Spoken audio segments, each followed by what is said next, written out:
this meeting. It is so decided. The Security Council will now begin its consideration of item 2 of the agenda. I now give the floor to Ms. Rosemary DiCarlo.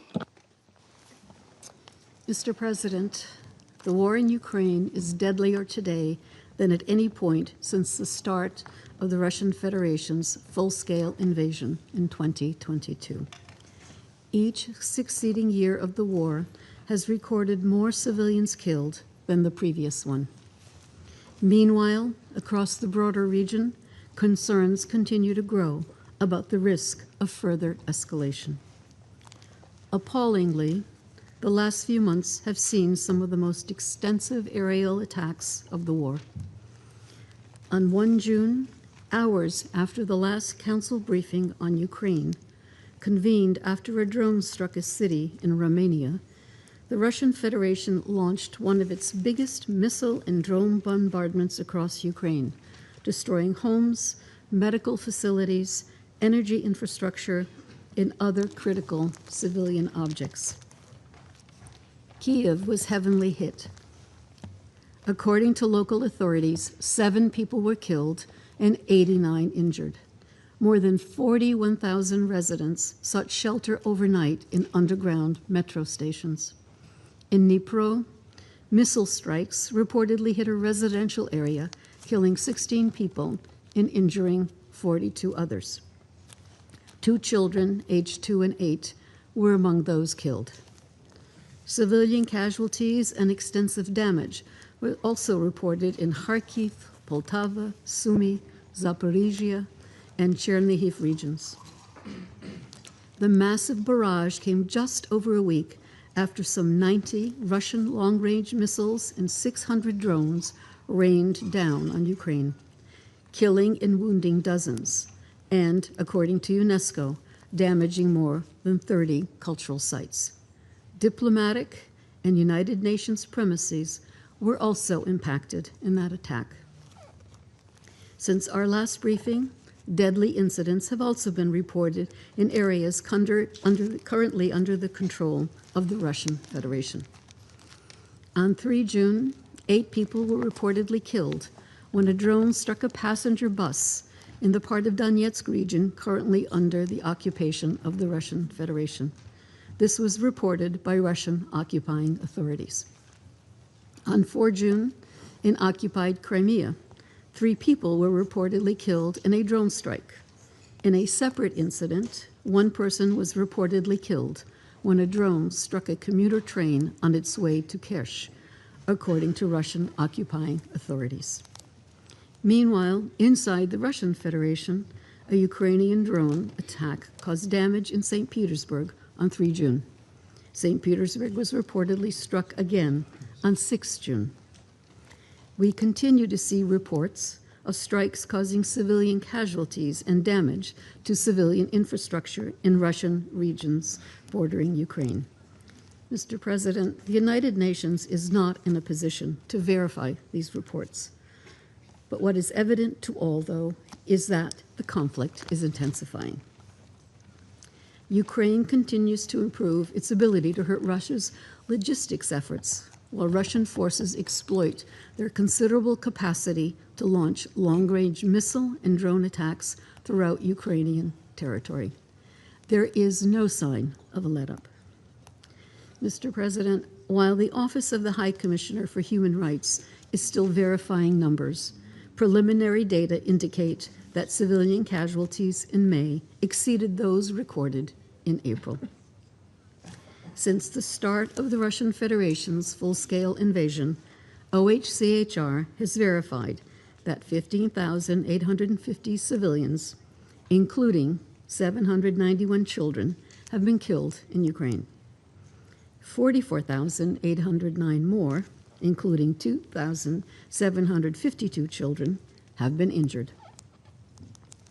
The actual figures are likely significantly higher. The United Nations strongly condemns all attacks on civilians and civilian infrastructure wherever they occur. Such attacks are prohibited under international law and must stop immediately. Mr. President, the United Nations has repeatedly underscored the imperative of safeguarding Ukraine's nuclear facilities. As the conflict intensifies, the risks remain grave. On 4 June, the International Atomic Energy Agency was informed that the Zaporizhia thermal power plant, which supplies electricity to the Zaporizhia nuclear power plant, came under heavy attack. The incident has raised serious concerns regarding the plant's sole remaining power line, which in recent weeks has been disconnected several times. For now, the power line is still connected, but remains vulnerable. On 5 June, a 6-local ceasefire took effect near the plant to enable necessary access for maintenance and repairs at the site. The IAEA continues efforts to safe and to secure operation of the plant. All military activity in the vicinity of the plant must cease. As we have noted before, any extended loss of power could significantly increase the risk of a nuclear accident.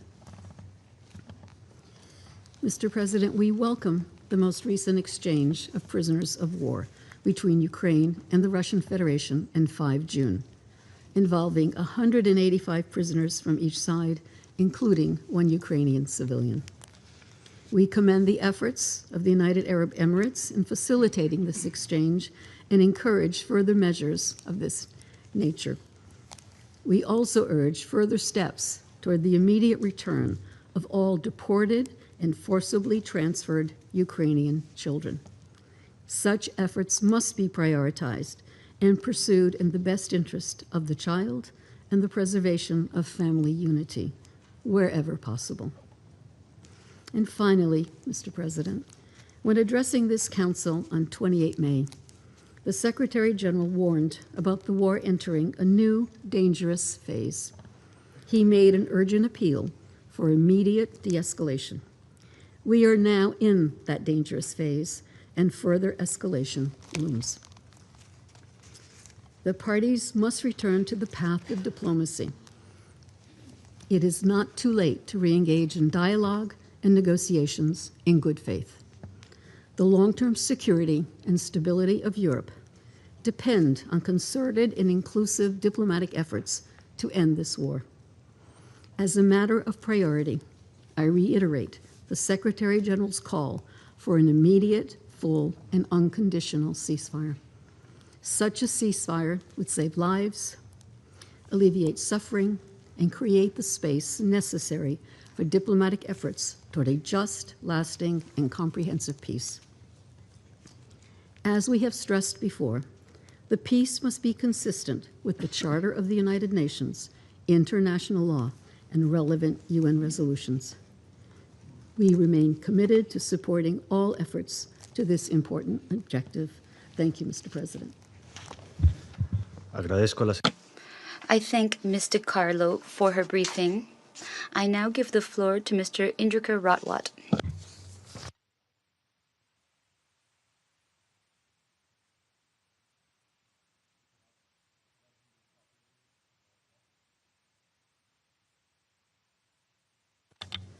Mr. Ratwat, we are unable to hear you properly. May you check your speaker, please?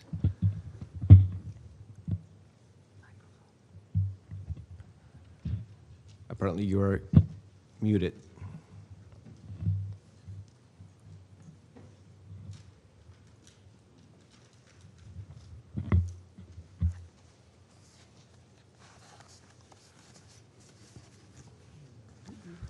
No, we cannot hear you properly.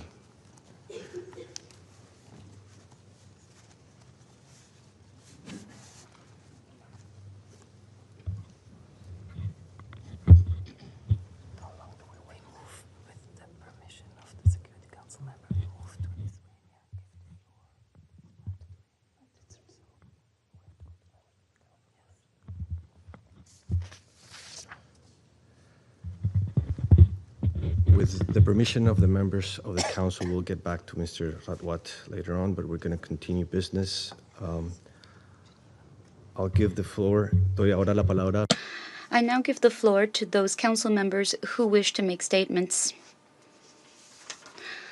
I give the floor to the representative of Latvia. Thank you, Mr. President. First, I thank USG Di Carlo for her factual briefing and looking forward to the briefing by the acting ASG Ratuate. The Council's attention must not waver from Russia's barbaric war against Ukrainian civilians. On 1st and 2nd June, Russia launched its most destructive aerial assaults to date, with 656 drones and 73 missiles. The attacks killed 23 civilians and injured 145.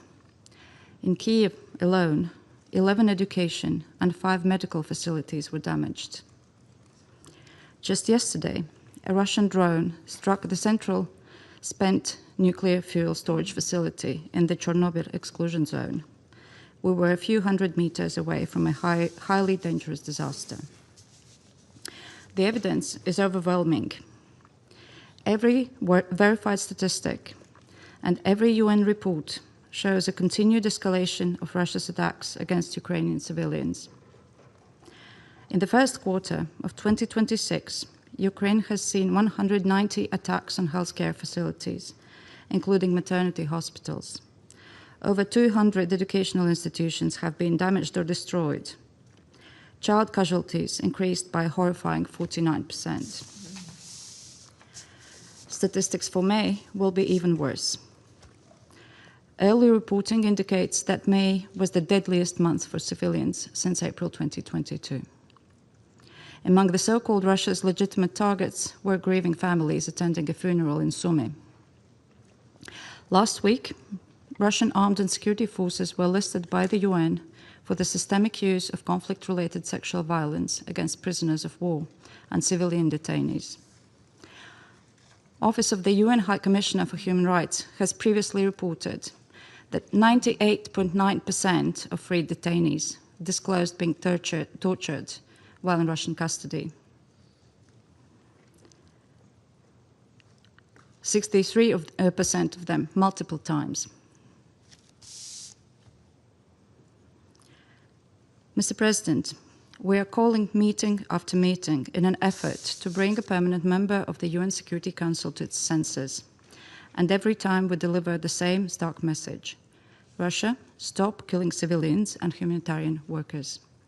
Stop your war of aggression. Yet Russia continues to reject reality.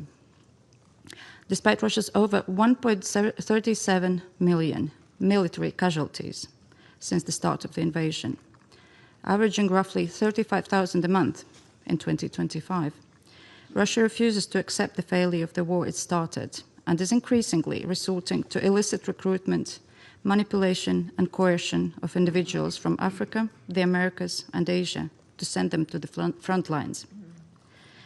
Russia is unable to sustain recruitment at a level sufficient to replace its casualties.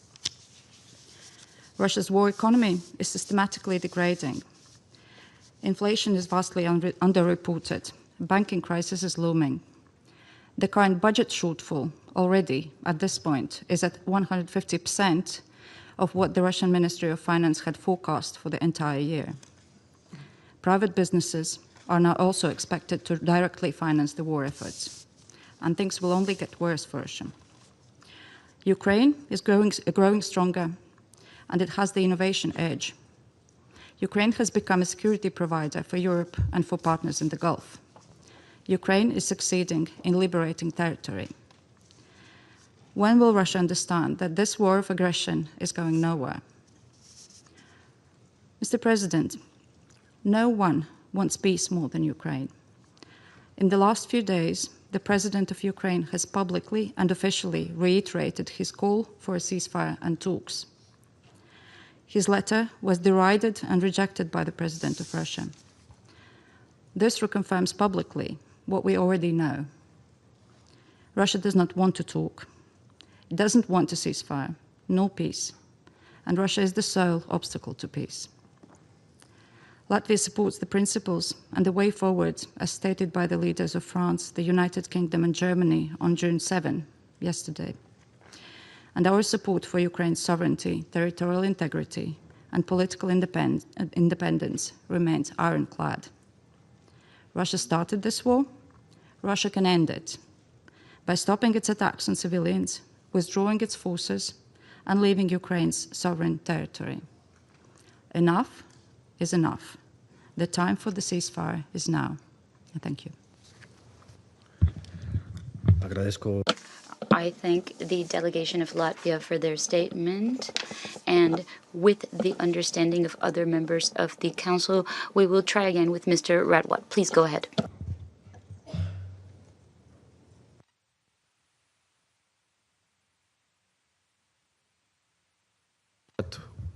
We are unable to hear you again. We're unable to hear you.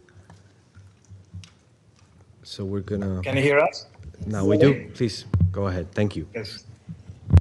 Thank you, Mr. President. Excellencies, building on the political and security developments outlined by my colleague from the Department of Political and Peacebuilding Affairs, allow me to highlight the humanitarian realities we are seeing across Ukraine.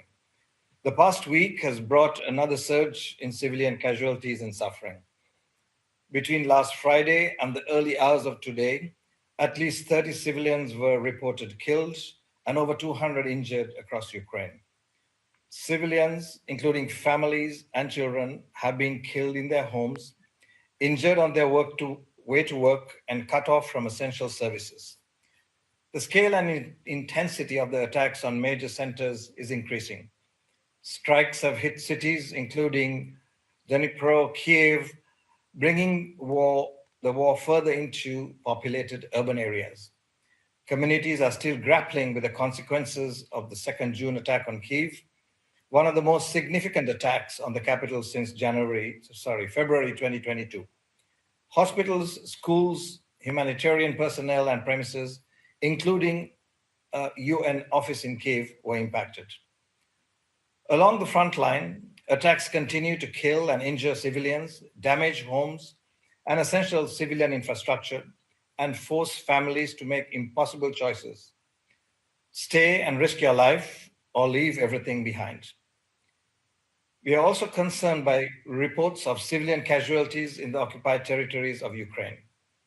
Wherever hostilities occur, the result is the same: more civilian suffering. Humanitarian workers are not insulated from these attacks. Over the weekend, in government-controlled Kherson region, 7 humanitarian vehicles were damaged during several attacks, injuring aid workers and volunteers and damaging clearly marked humanitarian assets. Last week, in the government-controlled Donetsk region, a vehicle belonging to a humanitarian organization was struck and heavily damaged while supporting civilians affected by the war. It follows a series of incidents that have been reported to this council in the recent weeks. So far this year, 3 humanitarian workers have been killed and 32 injured. Such attacks are unacceptable. International humanitarian law is very clear. Civilians and civilian objects, including humanitarian personnel and assets, must be protected. These rules exist to limit suffering and preserve dignity precisely when there is war, and they must be respected. Accountability for violations and measures to prevent them are essential. Mr. President, the humanitarian consequences of hostilities extend well beyond immediate civilian harm. They are measured in communities becoming harder to reach, harder to support with assistance, and harder to protect.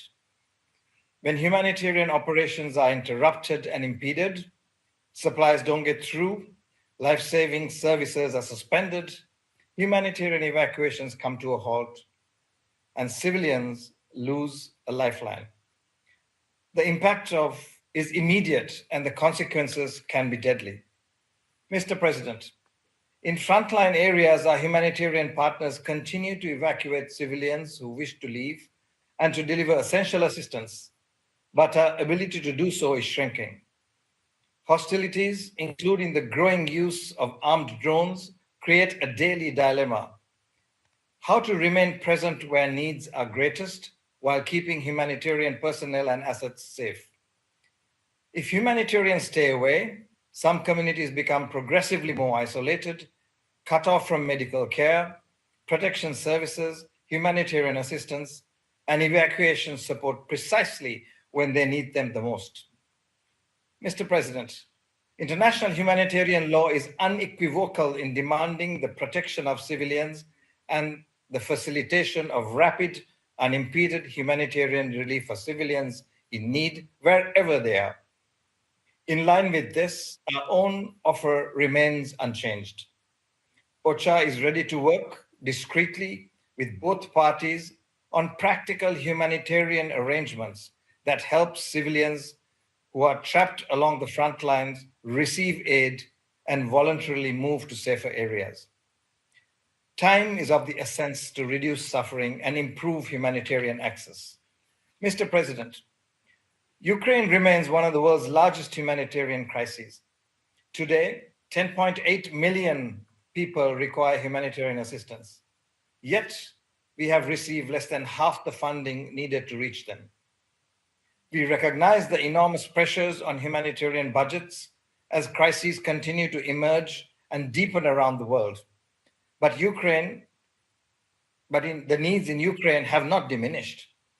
For communities in need, funding is the difference between help reaching them or not. It allows humanitarian organizations to remain present, respond rapidly, and support those facing the greatest risks. Mr. President, my asks to this Council are straightforward. First, use all your influence to reverse the erosion of the protection of civilians. Do not allow this level of civilian harm and suffering to become the new normal. Second, help preserve and expand our humanitarian operations to reach civilians in need wherever they are. Where access is possible, it must be safeguarded. Where it is impeded, it is vital to open it. Thirdly, ensure humanitarian organizations have the funding needed to remain present where the needs are greatest. Mr. President, the war continues to cause deep suffering for millions of people across Ukraine. But suffering must be reduced. Civilians must be protected and lives must be saved. We urge all those with influence, please use it. I thank you. Agradezco. I thank Mr. Ratwat for his briefing, and we will now hear statements from council members once again. I now give the floor to the delegation of Denmark. President. And I thank Undersecretary General Di Carlo and Acting Assistant Secretary General Ratwat for their briefings. Mr. President, for the 5th time in just 20 days, the Security Council has convened to urgently address the humanitarian suffering caused by Russia's unprovoked and illegal invasion of its peaceful neighbor, Ukraine. 2 weeks ago, the Secretary General made a strong appeal in this chamber for the international community to stop the war before it spirals further out of control. Since then, we have only seen a further escalation by Russia. And then last week, again in this chamber, Russia issued the chilling threat that it would launch systematic attacks on Ukraine's capital. On this occasion, regrettably, Russia kept its word. In the night between the 1st and 2nd of June, this threat became a reality for the civilians of Ukraine. The skies above Kharkiv, Dnipro, and in particular above Kyiv, lit up once again with hundreds of Russian-fired missiles and drones. The UN Human Rights Monitoring Mission witnessed this devastation firsthand. The reports are of at least 22 civilians killed and 145 injured. We are also seeing a deeply concerning increase in attacks on or close to Ukraine's nuclear power plants, including Zaporizhzhia and the decommissioned Chernobyl plant. Denmark supports the IAEA's warning that attacks on nuclear sites are completely unacceptable and directly contravene key nuclear safety principles. Mr. President, let me return once again to the fundamental tenets of international humanitarian law, because these pillars stand firmly and unchanged. So thus, their importance. We repeat our demand that international humanitarian law be fully respected, without exception. We similarly demand also without exception, full accountability and justice for all the crimes committed in this war of choice launched by Russia. However, what we've seen is the exact opposite. Another Russian attack on Ukraine's cities that completely disregard international humanitarian law. Compared to the same period in 2025, which was already the deadliest war for Ukrainian civilians since 2022, casualties are 20% higher this year, 2026. Russia alone has the power to end this humanitarian suffering immediately, while Ukraine has no choice but to defend itself, to fight for its existence as a sovereign and independent state. Mr. President, Russia's cynical tactics are clearly meant to force Ukraine into submission, but Russia has no military path to victory. Its unprovoked invasion of a neighboring state, its attempt to overthrow a democratically elected government, and its plan to redraw internationally recognized borders by force have all failed. Ukraine has been offering an immediate, unconditional, and comprehensive ceasefire for well over a year. We all know that the only solution is a permanent ceasefire to allow for good faith negotiation aimed at a just, comprehensive, and lasting peace in line with the UN Charter. And just last week, President Zelensky again called for an end to the war. The longer Russia denies reality, the longer civilians will be killed and injured. The international community must pressure Russia to halt this invasion and end the terrible human suffering. Until that moment, Denmark reaffirms its steadfast support to Ukraine along with our partners. I thank you. Agradezco. I thank the representative of Denmark for their statement, and I now give the floor to the delegation of France. Thank you, Mr. President. I would like to thank USG Rosemary DiCarlo and ASG Mr. Indrika Ratwat for their statements which confirm the continuation of Russia's irresponsible escalation in its war of aggression against Ukraine. Mr. President, this council is meeting for the 5th time in 20 days to speak about the consequences of Russia's decision to persist in this escalation. On the evening from the 1st to the 2nd of June, Russia carried out new strikes against major Ukrainian cities and specifically its capital, with 656 drones and 73 missiles. These strikes killed over 20 civilians and injured over 100. Moreover, after Russia's strike against the Chernobyl nuclear power plant in February of 2025, a drone once again attacked this especially sensitive site yesterday, which is a threat for the nuclear safety of the area. Mr. President, France stands with the people of Ukraine in the face of these new attacks. In the 5th year of this high-intensity war launched by Moscow, this situation is intolerable, and our support to the legitimate resistance of Ukraine will continue to be unshakable in our national capacity and with our partners. Russia will not win. Mr. President, in a meeting yesterday in London, leaders from France, the United Kingdom, Germany, and Ukraine reaffirmed their support to the goal of putting an end to this war through negotiations. They recalled the parameters of a just and lasting peace, especially with regards to the refusal to modify international borders by force and solid security guarantees that should be afforded to Ukraine. In this context, President Zelensky's call to negotiate directly with President Putin is to be welcomed, and members of the Council should support it. Specifically, Europe and the United States should fully support this dialogue. Mr. President, as the Secretary General of the United Nations recalled here and supported by the vast majority of member states, the very first step on the road to peace is an immediate, full, and unconditional ceasefire. Ukraine proposed it about 15 months ago, and until now, Russia has consistently refused, even refusing to prolong several partial ceasefires in the past few months. Mr. President, in the face of this escalation that affects more Ukrainian civilians each week, our message is clear. Enough is enough. We need a ceasefire now. I thank you. I thank the delegation of France for their statement, and I now give the floor to the delegation of the United Kingdom. I apologize, Greece. Thank you, Mr. President. I would like to start by thanking you for convening this meeting, and Under Secretary General Di Carlo and Acting Assistant Secretary General Atwate for their remarks.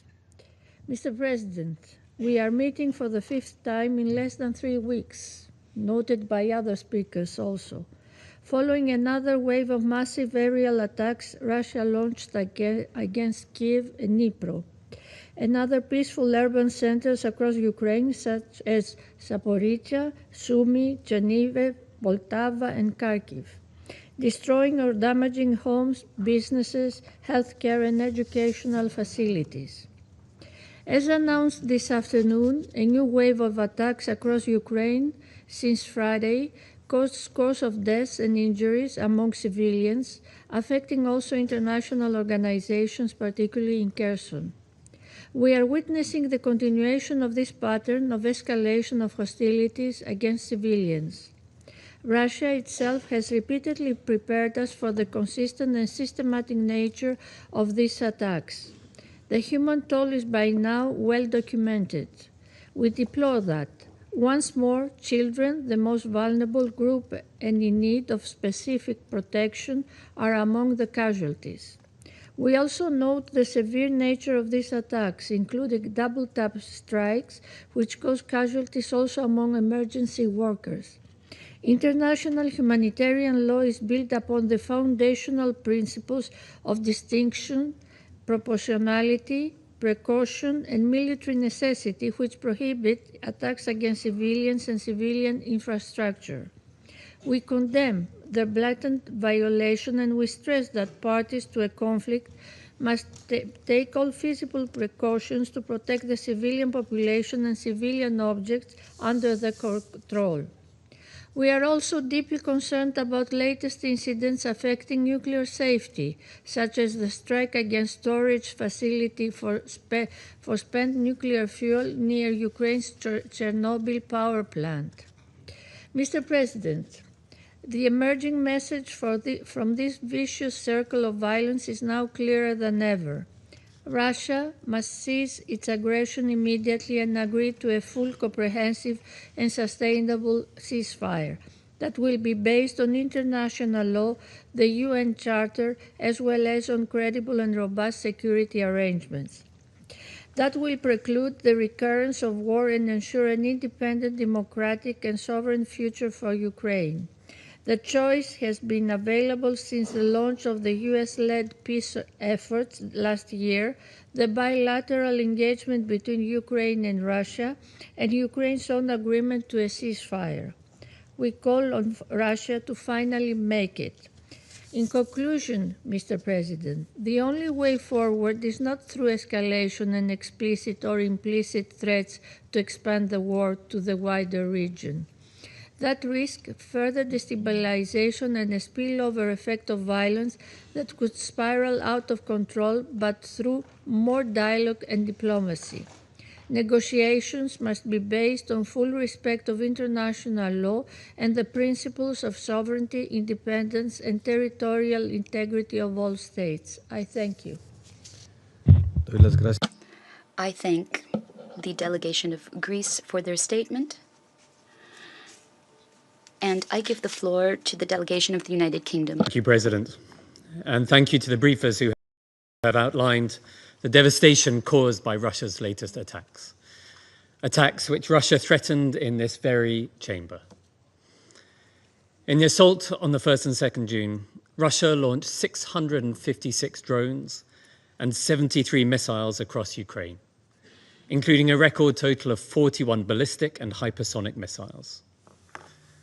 These are not isolated incidents, but part of a sustained and escalating pattern of Russian aerial attacks on Ukrainian cities, costing civilian lives across Ukraine. Latest reports indicate that in this assault, at least 23 civilians were killed, including 2 young boys aged under 10 years old, and more than 130 people injured. Every civilian death in this war is a tragedy. Russia continues to strike towns and cities across Ukraine, repeatedly damaging homes, schools, and hospitals, destroying the very places where people should feel safest. Recent reports have also shown strikes impacting on humanitarian personnel and facilities, as well as damaging residential buildings and civilian infrastructure in several regions. These attacks not only cause immediate destruction, but are also intended to inflict deep, long-lasting mental harm and sustained pressure on Ukraine's civilian population. A cruel attempt to force their capitulation. Of course, none of this would be happening if Russia had not launched an unprovoked invasion against a sovereign state, now in its 5th year. Russia could end this war today by withdrawing, but instead, Russia escalates attacks while suffering increasing setbacks on the battlefield, growing ever more desperate. We welcome President Zelensky's call for a full ceasefire and a diplomatic end to the war, most recently set out in his open letter to President Putin. President Putin should now respond by engaging in serious, meaningful peace talks. Yesterday, my Prime Minister, alongside the leaders of Ukraine, France, and Germany, expressed condolences for the victims of Russia's attacks. They reiterated our collective commitment to stand firmly with Ukraine in search of a diplomatic solution to Russia's continued aggression. This pattern of attacks from Russia shows a disregard for civilian life and for the protections of international law and the UN Charter. The Russian Federation bears full responsibility for this war, and President Zelensky has repeatedly offered diplomatic solutions. Enough is enough. A comprehensive ceasefire is long overdue. Thank you. I thank the delegation of the United Kingdom for the statement, and I now give the floor to the delegation of Panama. Thank you, President. We would like to thank Madam Rosemary DiCarlo, Undersecretary General for Political and Peacebuilding Affairs, as well as Mr. Indrika Ratwat, Acting Assistant Secretary General for OCHA, for sharing detailed information about recent events in the conflict in Ukraine. We recognize the participation of the distinguished delegations that have joined us in the room, and we would also like to welcome Her Excellency Elina Valtonen, Minister of Foreign Affairs of Finland, that honors us with her presence here today. In the past few weeks, we have sustained several debates on events that continue to develop intensely in the context of the conflict in Ukraine, characterized by persistent violence, which increases international concern. President, we have received information on strikes against several cities in Ukraine that have caused lethal victims and left many wounded. Moreover, attacks against critical infrastructure in the Russian Federation have been reported. We are especially concerned by possible spread of hostilities to neighboring countries, with the ensuing risk of escalation and deterioration of international security. Panama notes a trend that cannot be normalized: the growing acceptance of damages to civilians as an inevitable consequence of hostilities. We reiterate the obligation of all parties in conflict to distinguish at all times between military targets and civilians, and to adopt all possible precautions in order to avoid direct and indirect damages to innocent populations. Protecting civilians does not allow for exceptions, justifications, or convenient interpretations. There is no room for relativism with regards to this obligation under any circumstances. President, the Security Council has received information on several incidents, some of them verified by the United Nations, and others that still remain unverified due to access restrictions. Given the seriousness of the allegations, it is critical to have trustworthy information that allows us to determine the facts and avoid contradictory versions. Therefore, Panama reiterates the need to carry out independent and impartial investigations and to ensure unrestricted and safe access to the places where the facts actually happened in order to verify information and promote accountability on the basis of international law. President, the unprecedented level of human suffering, especially among innocent civilians, should lead us to reflect on the justifications to continue with this bloody war that from the beginning started with a violation of international law and international humanitarian law. Once again, in an additional meeting that has now become routine every month, we urge all actors that have influence on the parties to use it in order to have political and diplomatic will when it comes to the use of force. We reiterate once again that the parties should commit without delay to a full, unconditional, and lasting ceasefire as an indispensable step towards a peaceful resolution of the conflict, grounded in a firm and credible commitment to fully respect the United Nations Charter. I thank you. I thank the delegation of Panama for the statement, and I now give the floor to the delegation of the Russian Federation. Mr. President, today we have yet once again gathered at the UN Security Council at the initiative of the Permanent Mission of Ukraine and its European sponsors. In recent years, such meetings have become a routine element of the anti-Russian information campaign, and they do not carry any positive element and do not bring the settlement of the crisis any closer. I would like to ask the European sponsors, aren't you yourselves tired of hearing and saying the same thing? European delegations, at the behest of the Ukrainians, can convene the Council every day if they want, compete with each other in hypocrisy or anti-Russian rhetoric, express solidarity with Kiev, talk about the need to protect democracy and international law, and fabricate unsubstantiated insinuations, as was the case today when you referred to Chernobyl. You should take a look at what was said about this by the IAEA Director General Grossi. But there is a problem. All these words are devoid of any connection with reality because Western countries, which talk most about humanism and the suffering of civilians, showed exactly a week ago their true colors when there was the incident involving a UAV in Romania and Galati. Unfounded accusations against Russia from the leadership of the UN, NATO, and EU member states have followed immediately. They were also voiced during the meeting of the Security Council, where also words of solidarity were expressed with the victims in Romania. Expressing sympathy for the victims is a normal human reaction, and we certainly do not say anything against that. A similar incident occurred the other day in the seaport of Constanta, where a sea drone exploded, and thereafter, immediately, without any justification, Russia was blamed. But not because the drone was Russian, but because it was Russia that had allegedly initially attacked Ukraine. I would like to emphasize here that it was clear from the very beginning that we were talking about a Ukrainian maritime drone, which the Kiev regime planned to use to carry out terrorist acts against civilian ships, as was done in Greece, by the way, which is something that Greece is being silent about at Security Council meetings.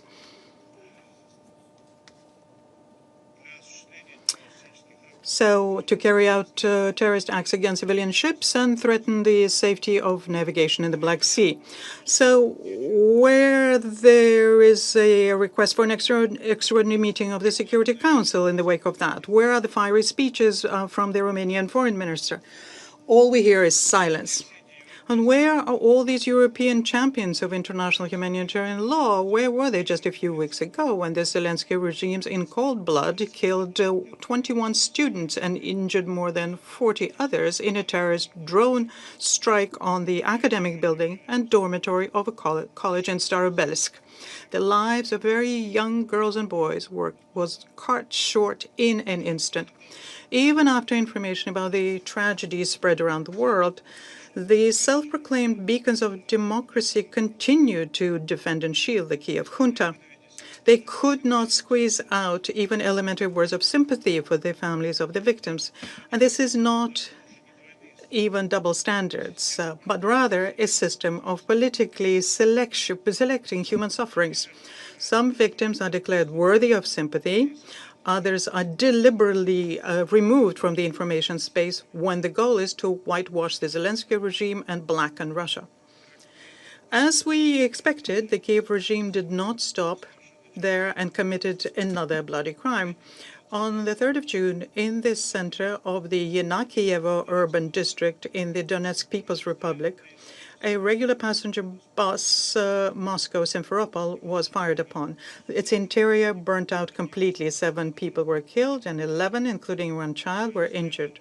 After the shelling, reconnaissance drones of the armed forces of Ukraine were seen in the skies over the scenes of their tragedy. They were there to record the consequences of their war crime. The deaths of people in Starobilsk and Yenakievo are a small share of the atrocities committed by the militants of the Kiev regime. They daily hit civilian objects in border areas. They inflict precision-targeted strikes on residential buildings, educational and medical institutions, and they hunt for civilians. Just now, the armed forces of Ukraine have struck the Moscow-Simferopol passenger train. The assistant driver was killed. Was this a military facility in any way? For the period from 25th to 31st of May, 217 Russian civilians were injured by shelling from the armed forces of Ukraine. 35 people were killed, including 3 children. 182 were injured, including 8 minors. 3,754 rounds of munitions were fired at civilian targets. And naturally, Western countries and the UN Secretariat preferred not to notice these deaths. We demand that the UN Secretary General strongly condemn these crimes committed by the militants of the Zelensky regime against civilians in Starobilsk and Yenakievo. Silence, verbal juggling, and avoiding a direct assessment of the crimes of the armed forces of Ukraine are tantamount to encouraging a policy of terror against civilians. Mr. President, in response to the terrorist attacks on Starobilsk, as well as a number of other strikes by the armed forces of Ukraine on civilians and civilian objects, the Russian armed forces strike with high-precision weapons at enterprises of the military-industrial complex, fuel and transport infrastructure facilities of Ukraine, which are used in the interests of the armed forces of Ukraine, as well as against military airfields. As a result, 10 enterprises producing military products, including attack UAVs, have recently been hit in Kiev. They include the Abris PT Association, the Spectre Special Design Bureau Enterprise of the radio electronic industry, Mayak Plant Company, and the state company Spetsexpert. Also in Kiev, 3 territorial recruitment centers for the armed forces of Ukraine were hit. In Zaporozhye, a blow was struck at the workshops of the Amelchenko machine building plant and the Motor Sich aircraft engine plant. In the Dnipropetrovsk region, at the enterprises of the Firepoint Company, they produce components for the long-range attack UAVs and missile weapons, as well as against the logistics centers. In the Kharkiv region, against 3 defense industry enterprises, including the Kharkiv State Aviation Enterprise, and 2 facilities of the fuel and energy complex of Ukraine used by the armed forces of Ukraine. In the Sumy region, against the Shotska state-owned plant Zvezda. Strikes were also carried out on military industry enterprises in the Khmelnytsky and Poltava regions and the infrastructure of 6 military airfields in the Cherkasky, Rovno, Zhytomyr, Kirovograd, Khmelnytsky, and Kiev regions. Unlike the Kiev regime, which not only shells peaceful targets in Russia, but also deliberately uses civilian infrastructure and its population as a human shield, the Russian armed forces hit only military targets and facilities used in the interests of the armed forces of Ukraine. The casualties that occur amongst the civilian population of Ukraine are the result of a disorderly and chaotic work of the Ukrainian air defense, which, in violation of the IHL, is deployed in residential areas. Mr. President, for 12 years after as a result of a bloody coup d'etat with the direct support of Western countries, the situation in country is getting worse and worse. In fact, what is happening is the destruction of the Ukrainian people. Millions have left the country. Hundreds of thousands were killed, driven like cattle to war with Russia. It is becoming more and more difficult to forcibly mobilize people, and that's why in Europe they started talking about abolishing the temporary protection status for Ukrainians of military age.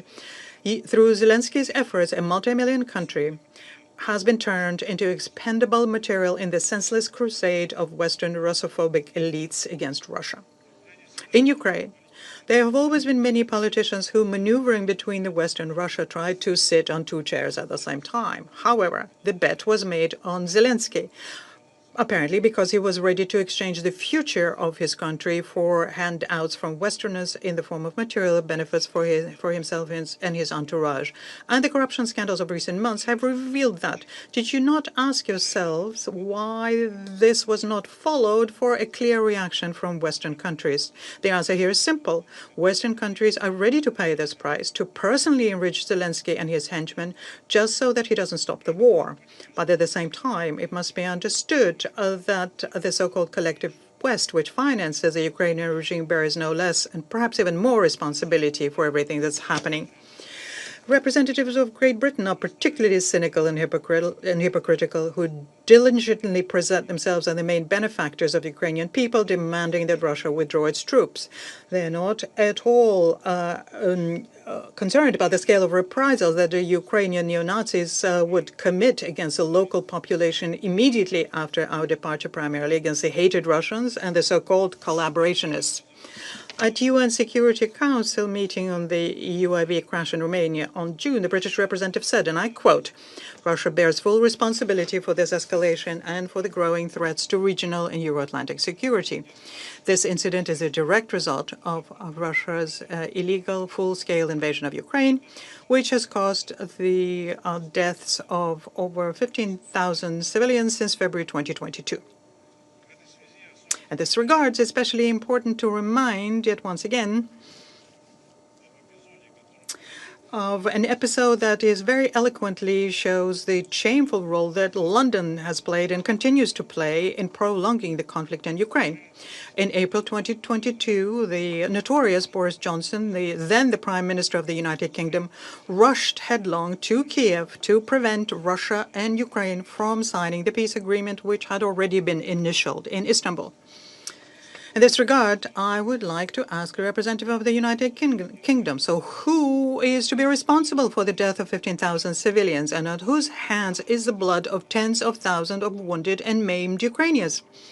Hypocritically calling for peace, you and your accomplices from other European countries have done and continue to do everything to ensure that this bloodshed lasts indefinitely. Let me reiterate, if the Istanbul Agreement had been signed, the hostilities would have ended about a month after the start of the conflict.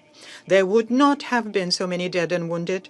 There would have been no destruction on the territory of Ukraine and Russia. There would have been no drones of the armed forces of Ukraine in the skies over Romania, Latvia, and other European countries, which our former Western partners slyly pass off as Russian. One thing is obvious to us. If the current European elites do not come to their senses and do not abandon the insane idea of inflicting a strategic defeat on Russia, there will be inevitably more and more human casualties and destruction. Believe me, European countries which have suffered from the utmost degree of arrogance and their own exceptionalism since colonial times do not have a plan B. Mr. President, we cannot but comment on Zelensky's so-called open letter to President of Russia, Vladimir Putin, which is by no means a peace initiative, but a clumsy provocation designed to camouflage Kiev's desperate attempts to disrupt any talks to find ways to resolve the conflict. Under the guise of calling for a dialogue and hoping to get the media effect he wanted, Zelensky is only repeating all threats and propaganda cliches. Such unscrupulous maneuvers, which are moreover very clear and obvious, not only do not bring peace closer, but they only confirm the inability of the neo-Nazi gang entrenched in Kiev to negotiate. This message has already been commented on in Russia by the President, his press secretary, and the Minister of Foreign Affairs. Before writing such a so-called open letter, you should first cancel your own decree, which forbade you to negotiate with the President of Russia. And if you still want to talk, find a way to convey your desire discreetly and not with the help of loudspeaker diplomacy. However, as already mentioned, there is Zelensky regime which has openly embarked on the path of terrorism. Well, there is nothing to talk about with them. Imitation of negotiations and performances played out in public are alien to us. We seek a sustainable and lasting solution to the conflict. And as long as Kiev talks to us in the language which is rude and is an ultimatum, there is no way we can talk about real negotiations, even less about a summit meeting. Until Zelensky fully realizes the fallacy of his course, we will achieve our goals, not by political and diplomatic, but by military means. Thank you. Agradezco. I thank the delegation of the Russian Federation for the statement, and I give the floor now to the delegation of Liberia. Thank you. Thank you, Mr. President.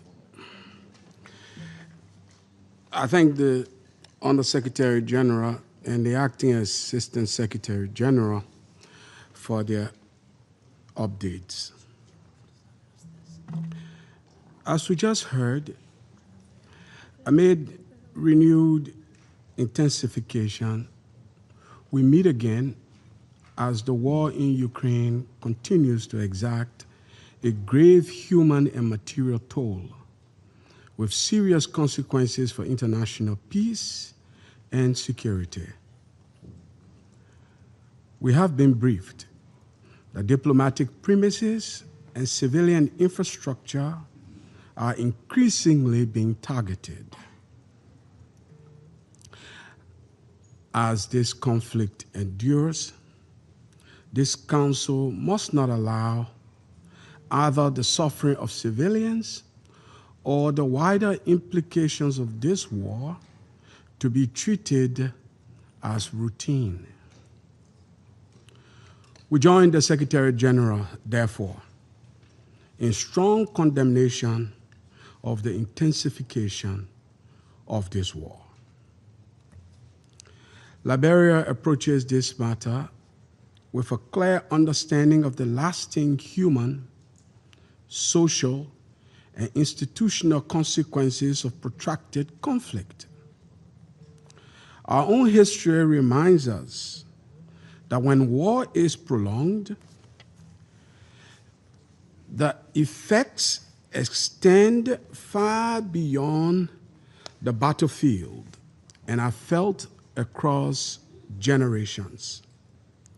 That experience informs our conviction that efforts toward de-escalation and a credible political path to cessation of hostilities must remain a priority of this Council.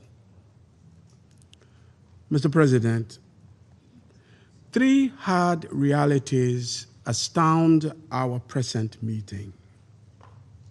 First, the human cost continues to rise and the destruction to multiply.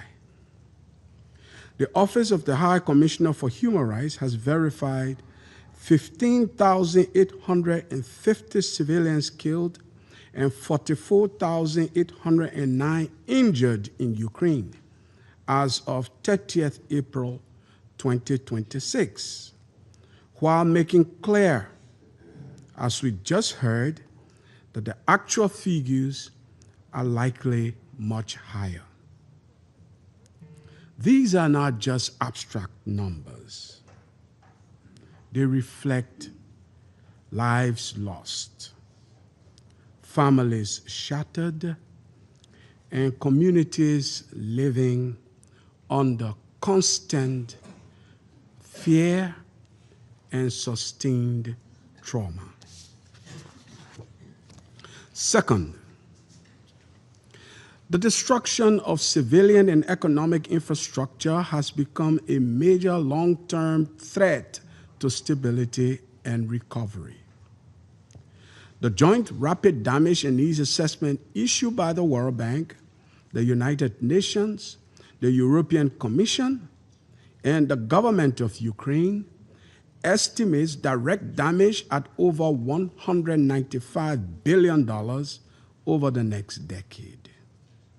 It also finds that 14% of Ukraine's housing stock has been damaged or destroyed, affecting more than 3 million households. Third, the consequences of this war extend well beyond Ukraine.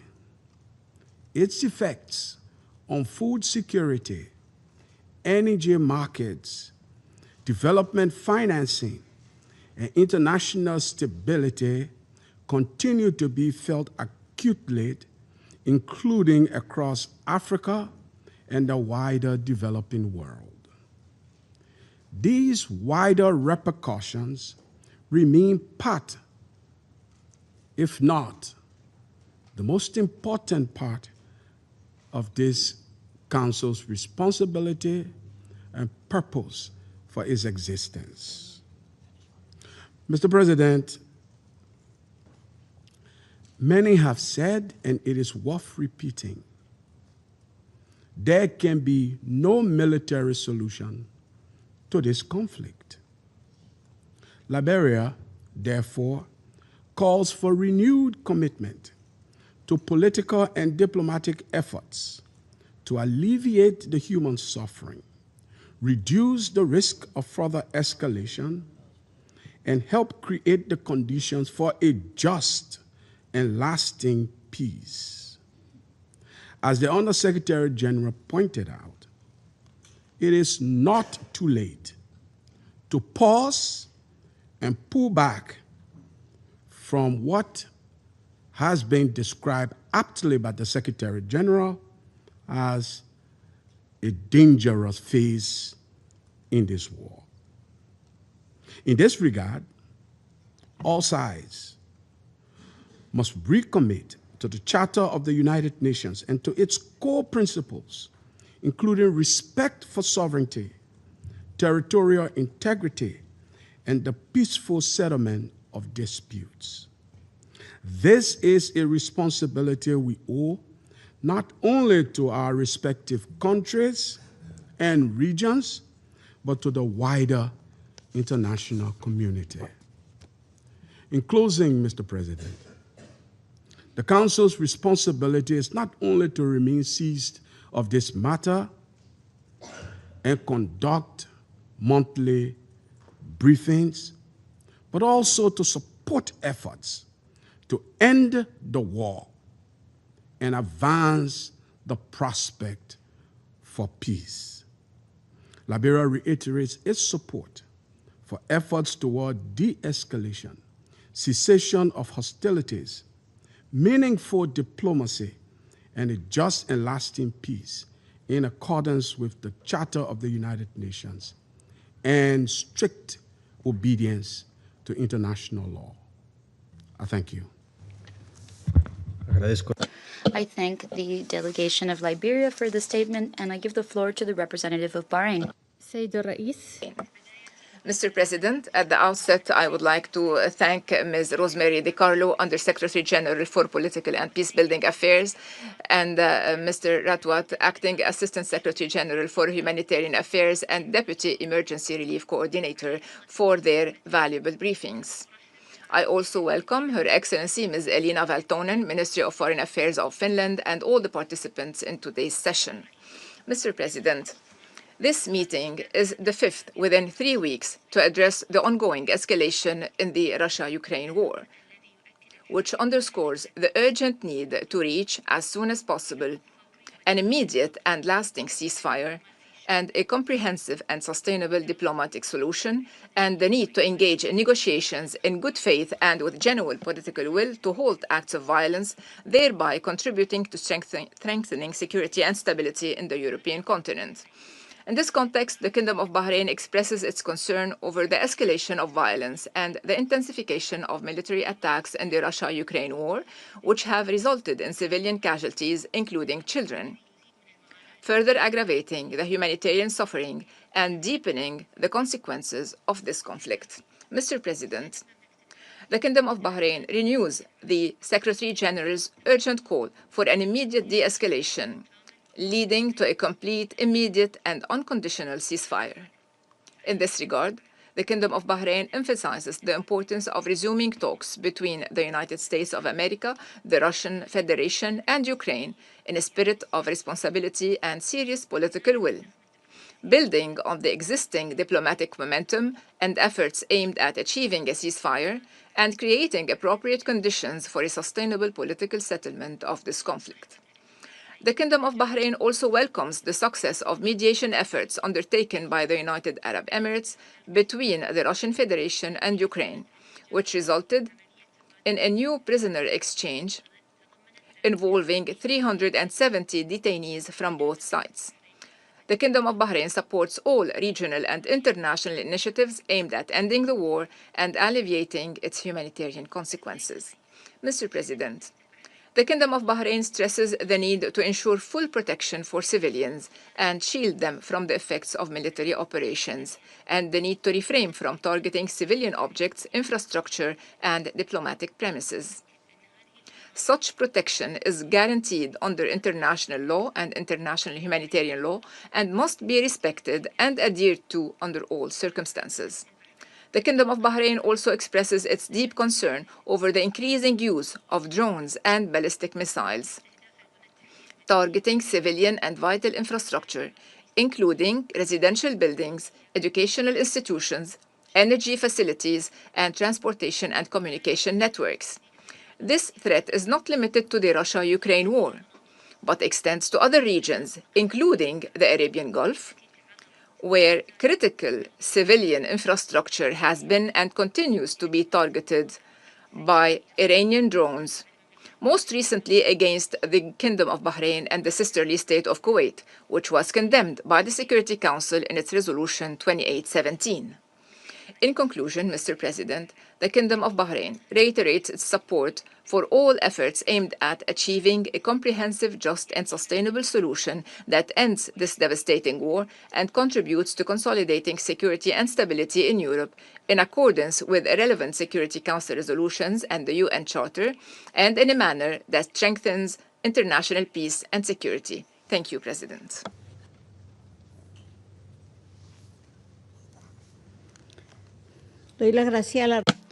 I thank the representative of Bahrain for the statement.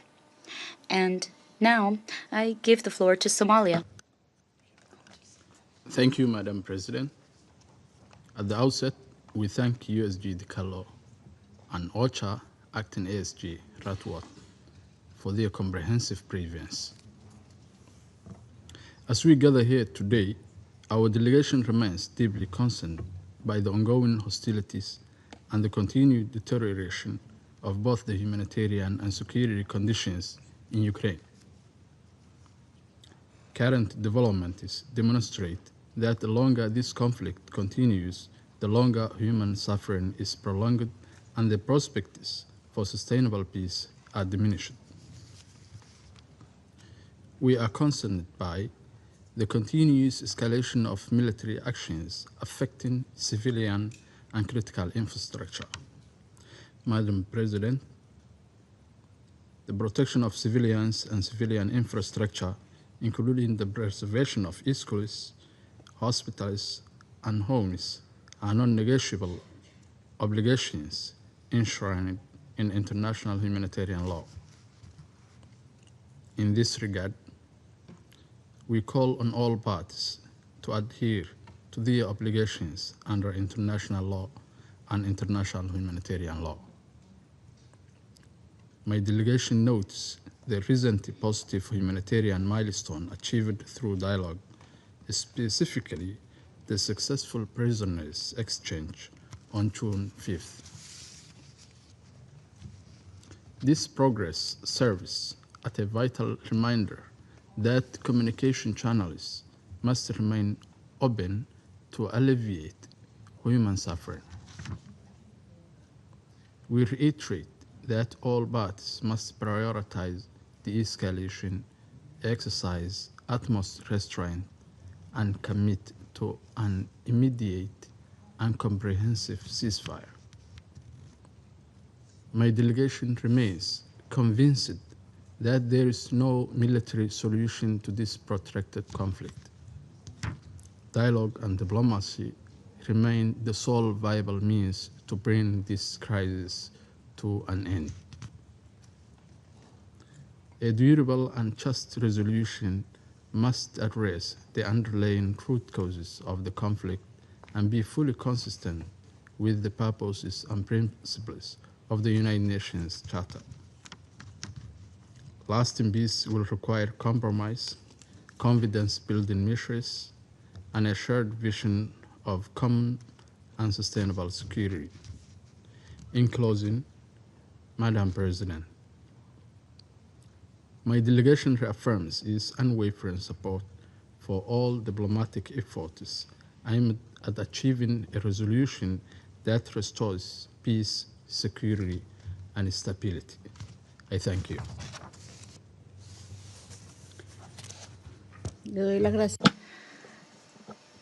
I thank the representative of Somalia for the statement, and I give the floor to the Democratic Republic of the Congo. Madame la Présidente, Madam President, the Democratic Republic of the Congo thanks you for convening this emergency meeting. We also would like to thank Ms. Rosemary DiCarlo, Undersecretary General for Political and Peace-Building Affairs.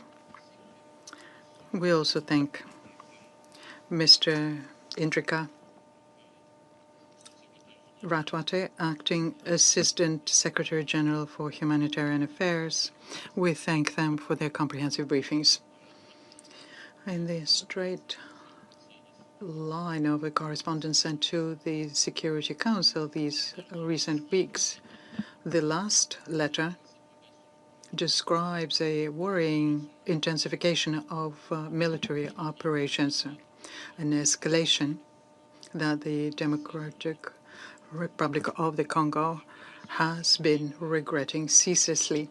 The letter also mentions the use of drones and missiles and illustrates how this conflict develops towards more and more sophisticated forms, but whose consequences, unfortunately, continue to be borne by the civilians. The briefings that we heard by the Political Affairs Department and by OCHA confirm yet once again the continued spiral of violence, the first victims of which are civilians. Madam President, the Democratic Republic of the Congo is following with a great deal of concern the recent developments in this war and the continued worsening of its humanitarian and material consequences. And in line with our position of principle, the Democratic Republic of the Congo reaffirms its unflagging commitment to the United Nations Charter, the international law, as well as to the international humanitarian law, which need to remain the foundation for any collective action so as to maintain international peace and security. My delegation would like to recall here the obligation on all parties to the conflict to protect the civilians as well as civilian infrastructure. This principle cannot be undermined, and the same applies to safe and unimpeded access to humanitarian assistance for the population in need, energy facilities, healthcare facilities, schools, supply chains, water supply chains, and all of the viable services cannot be targeted. Any attempt against such infrastructure is unacceptable because it is considered to be a violation of the core of the protections under international humanitarian law and human rights law. Madam President, the consequences having to do with the continuation of the conflict in the recent weeks is particularly heavy. Moreover, the increasing use being made of sophisticated military technology leads us to believe that there will be greater tragedies and material damage that we need to prevent, and we need to do that for the benefit of the people. Indeed, whilst the technology progress could have led us to believe that there would be greater distinctions and protections to civilians during hostilities, we must acknowledge that the damage done to the civilian populations and essential infrastructure remains high, considerable, and every day it pushes further away the prospects for a peaceful settlement. The Democratic Republic of the Congo would like to underscore yet once again that there is no lasting military solution to this crisis, only a political and diplomatic settlement based on dialogue, good faith, and the respect of the principles in the United Nations Charter will open up a credible prospect for peace. And in this spirit, my delegation is of the view that an effective, verifiable ceasefire implemented in good faith is an indispensable stage if we want to see a resumption of the dialogue. A true cessation of hostilities would allow not only to immediately alleviate the suffering of the civilian population, but also will have progressively recreate the minimal conditions of trust that are needed for any serious negotiations. And in this regard, the Democratic Republic of the Congo takes note with interest of the various diplomatic initiatives and the proposals put forward towards a de-escalation and cessation of hostilities. Without prejudging the positions of the parties, we are of the view that any credible step that could reduce human suffering, could promote de-escalation, and recreate a minimum of trust needs to be encouraged and seriously considered. Madam President, to conclude, I would like to say that the Security Council cannot resign itself to just look at this war continue or accept that continued attempts at international law become a progressively banal reality. The longer the conflict goes on, the greater the human cost, and the more the prospect of lasting peace moves away. At the time when military technology is reaching a level of sophistication which is unprecedented, we need to collectively think of the paradox of the war that is not capable of sparing civilian suffering, whatever the means used. No technology innovation can attenuate the basic reality of an armed conflict, namely that it will continue sowing death, destruction, and human suffering. The Democratic Republic of the Congo remains convinced that security does not come from the logic of permanent escalation. Only an effective ceasefire, restraint, and the use of diplomacy through inter alia, a candid dialogue between the parties to the conflict, will help create conditions for just, lasting peace in line with the principles of the UN Charter. I thank you. I thank you for the statement to the Democratic Republic of the Congo, and I now give the floor to the United States. Thank you, Undersecretary De Carlo and Assistant Secretary Ratwat, for your briefings. Colleagues, the United States remains concerned by recent escalation in the Russia-Ukraine war, including Russia's mass drone and missile strikes last week, which resulted in over 20 civilian deaths and even more injuries. As Secretary Rubio made plain last week, Russia's invasion of Ukraine has been a strategic disaster. Its oil refineries are ablaze, and Russia is now losing 5,000 people per month. Moscow cannot achieve its goals on the battlefield. Escalation will not change that and only risks making the disaster worse. This war must end now. Enough is enough. It is unfortunate that talks to date have not produced the exchanges and concessions necessary to bring about peace. We urge both sides to immediately agree to a comprehensive ceasefire leading to a negotiated end to the war. The cycle of retaliation, escalation, violence, and death must stop. We call on all UN member states to immediately cease support for Russia's war effort, as there is no military solution to this war.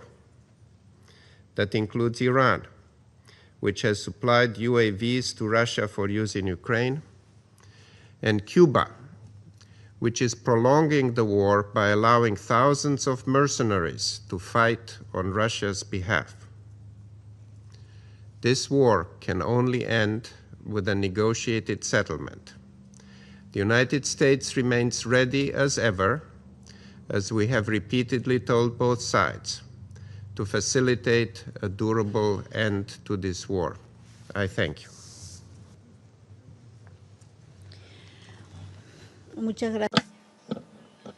I thank the representative of the United States for the statement. I give the floor to China.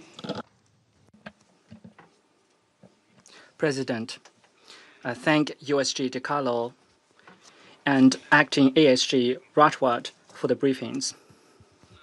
As the Ukraine crisis continues to drag on, the conflict keeps intensifying on an escalatory spiral. The numbers from the battlefield are changing every day, with new strikes, new casualties, and new destructions of infrastructure occurring all the time. But one truth remains unchanged. Military means cannot bring about peace, and that allowing the conflict to continue will only take a greater toll. Meanwhile, diplomatic negotiations have recently stalled. We note the statements made by the leaders of the two parties regarding the resumption of talks and their divergent positions thereon. It speaks to the complexity of the underlying problems of the crisis, the difficulty of reaching a peace agreement, the vital and challenging path still ahead to a political settlement, and the need for unremitting efforts by all sides. In light of the current situation, let me make the following 4 points. First, we hope that the parties concerned will put their peoples first and keep exercising the utmost restraint to refrain from any action that may aggravate tensions and escalate conflicts, and to prevent the situation from spinning out of control.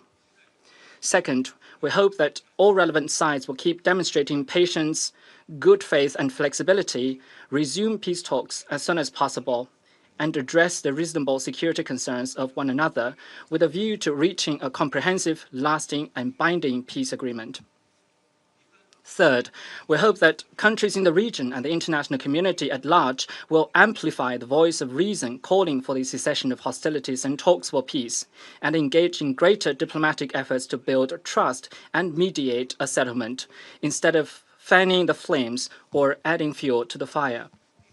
Fourth, we hope that all relevant sides will, in full compliance with the principles of the UN Charter, commit to resolving the root causes of the crisis in order to shape a balanced, effective, and sustainable security architecture for the region. President, China's position on the Ukraine issue has all along been objective and impartial. Guided by the 4 points about what must be done put forward by President Xi Jinping, we have been actively engaged in shuttle diplomacy to work for peace and to facilitate talks. We will continue our efforts along with the international community to contribute positively to the political settlement of the crisis. I thank you, President. I thank the representative of China for the statement. And I now give the floor to Pakistan. Thank you, Madam President. I thank USG Rosemary DiCarlo and OCHA ASG ad interim Mr. Indrika Ratwate for their briefings. We reiterate our full endorsement of Secretary General Guterres' call upon the parties to exercise restraint, eschew hostilities, and move towards a peaceful resolution of this conflict. More than a year ago, this Council adopted Resolution 2774, making a clarion call in favor of peace and the need to bring a swift end to this long-drawn conflict. We deeply regret that the momentum that could have been generated with the adoption of this resolution and that required a genuine commitment to peace from the parties could not take hold.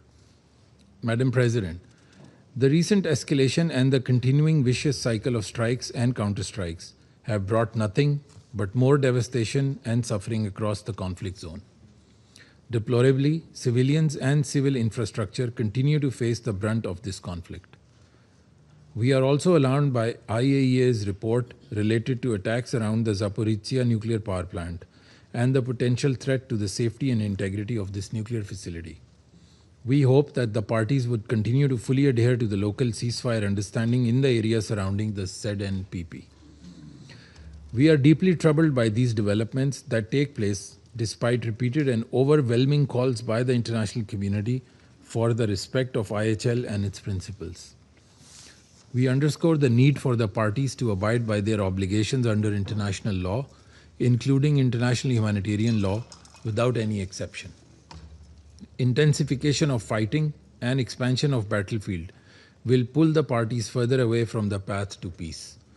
Military means cannot ensure lasting peace and will only prolong the agony of those affected by this conflict.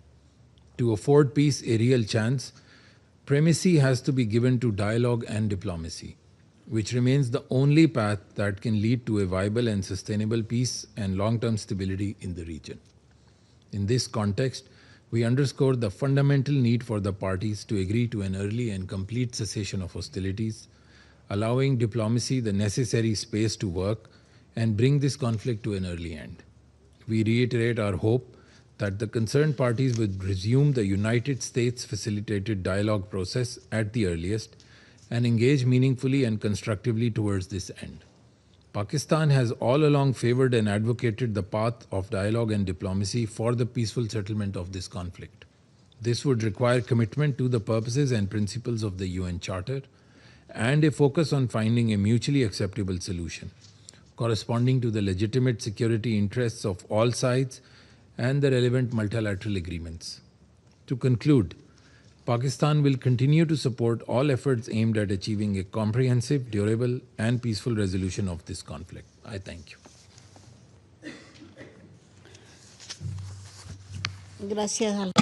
I thank the representative of Pakistan for the statement. I will now make a statement as the representative of Colombia. I thank Ms. Rosemary DiCarlo, Undersecretary General for Political and Peacebuilding Affairs, as well as Mr. Indrika Ratwat, Acting Assistant Secretary General for Humanitarian Affairs and Deputy Emergency Relief Coordinator for their briefings. I also welcome Her Excellency Elina Valtonen, Minister of Foreign Affairs of Finland, and I would also like to greet delegations that are present here. Colombia follows with deep concern in reports about the most recent wave of strikes in the context of the conflict in Ukraine, which have caused numerous civilian victims, including children, as well as caused significant damage to civilian infrastructures. What has happened in recent days confirms a trend that increasingly concerns us.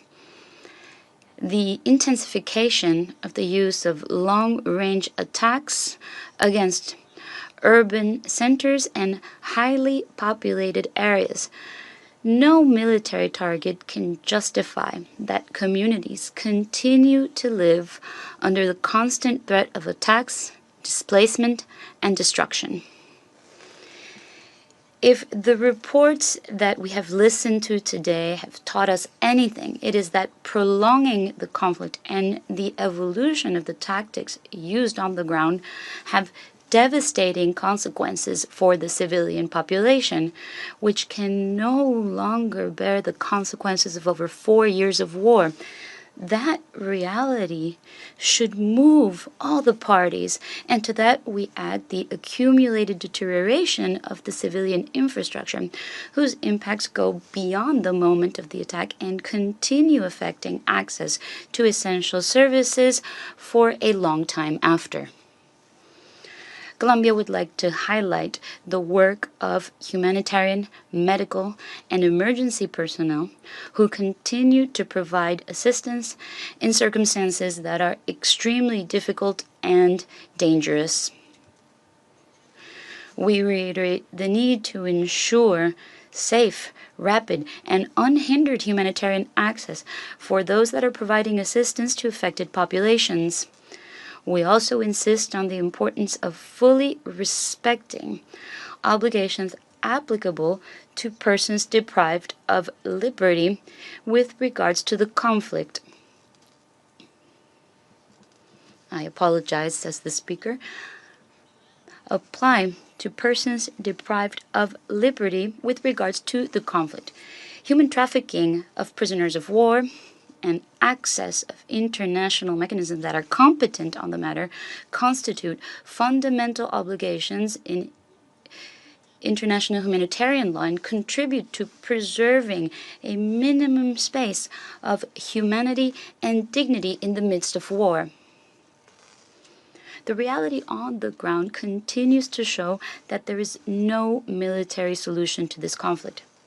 More attacks, more destruction, and more suffering will not bring the parties closer to peace. Therefore, Colombia reiterates its call for an immediate, real and verifiable ceasefire that allows to reduce the suffering of the civilian population and create the conditions necessary to renew diplomatic efforts. It is urgent to reactivate effective channels for dialogue, to advance in specific measures in order to build trust and to support mediation efforts that allow for positions to come closer to each other. Colombia takes notes of recent public calls in order to renew contact and explore spaces for negotiation. We consider that any sign that points toward dialogue should be seriously examined and responsibly examined. In conflicts of this nature, opportunities for diplomacy are rare, and they should not be discarded. Peace will require political will. It will require dialogue. And it will require for the parties to once again bank on diplomacy. That is the path that Colombia will continue to champion in this council. I thank you. I resume my function as President of the Council.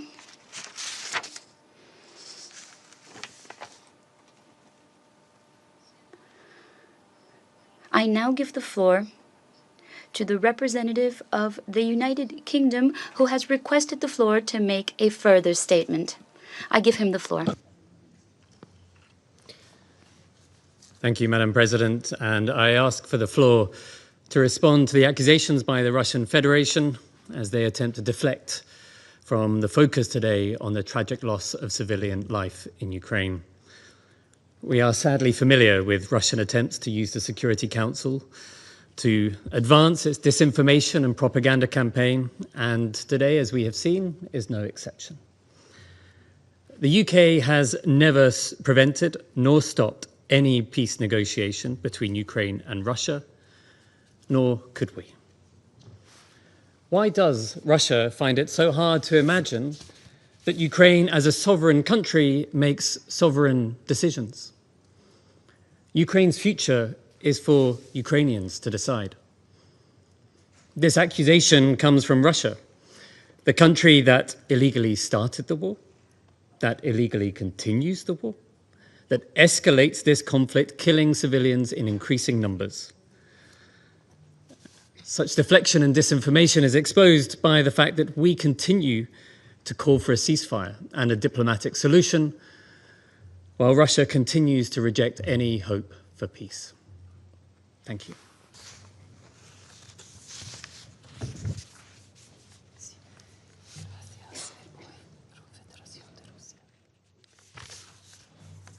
Gracias.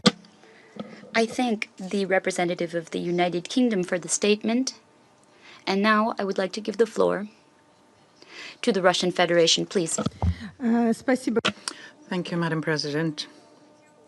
I would like to respond to the representative of the United Kingdom and say you can try and come up with justifications as much as you want, try to shift the blame, try to convince everyone of being honest, but half of the world knows this saying, that according to which if two neighbors are fighting, that means that an Englishman had visited them yesterday, and many countries have paid a very heavy price for this piece of wisdom. I thank you.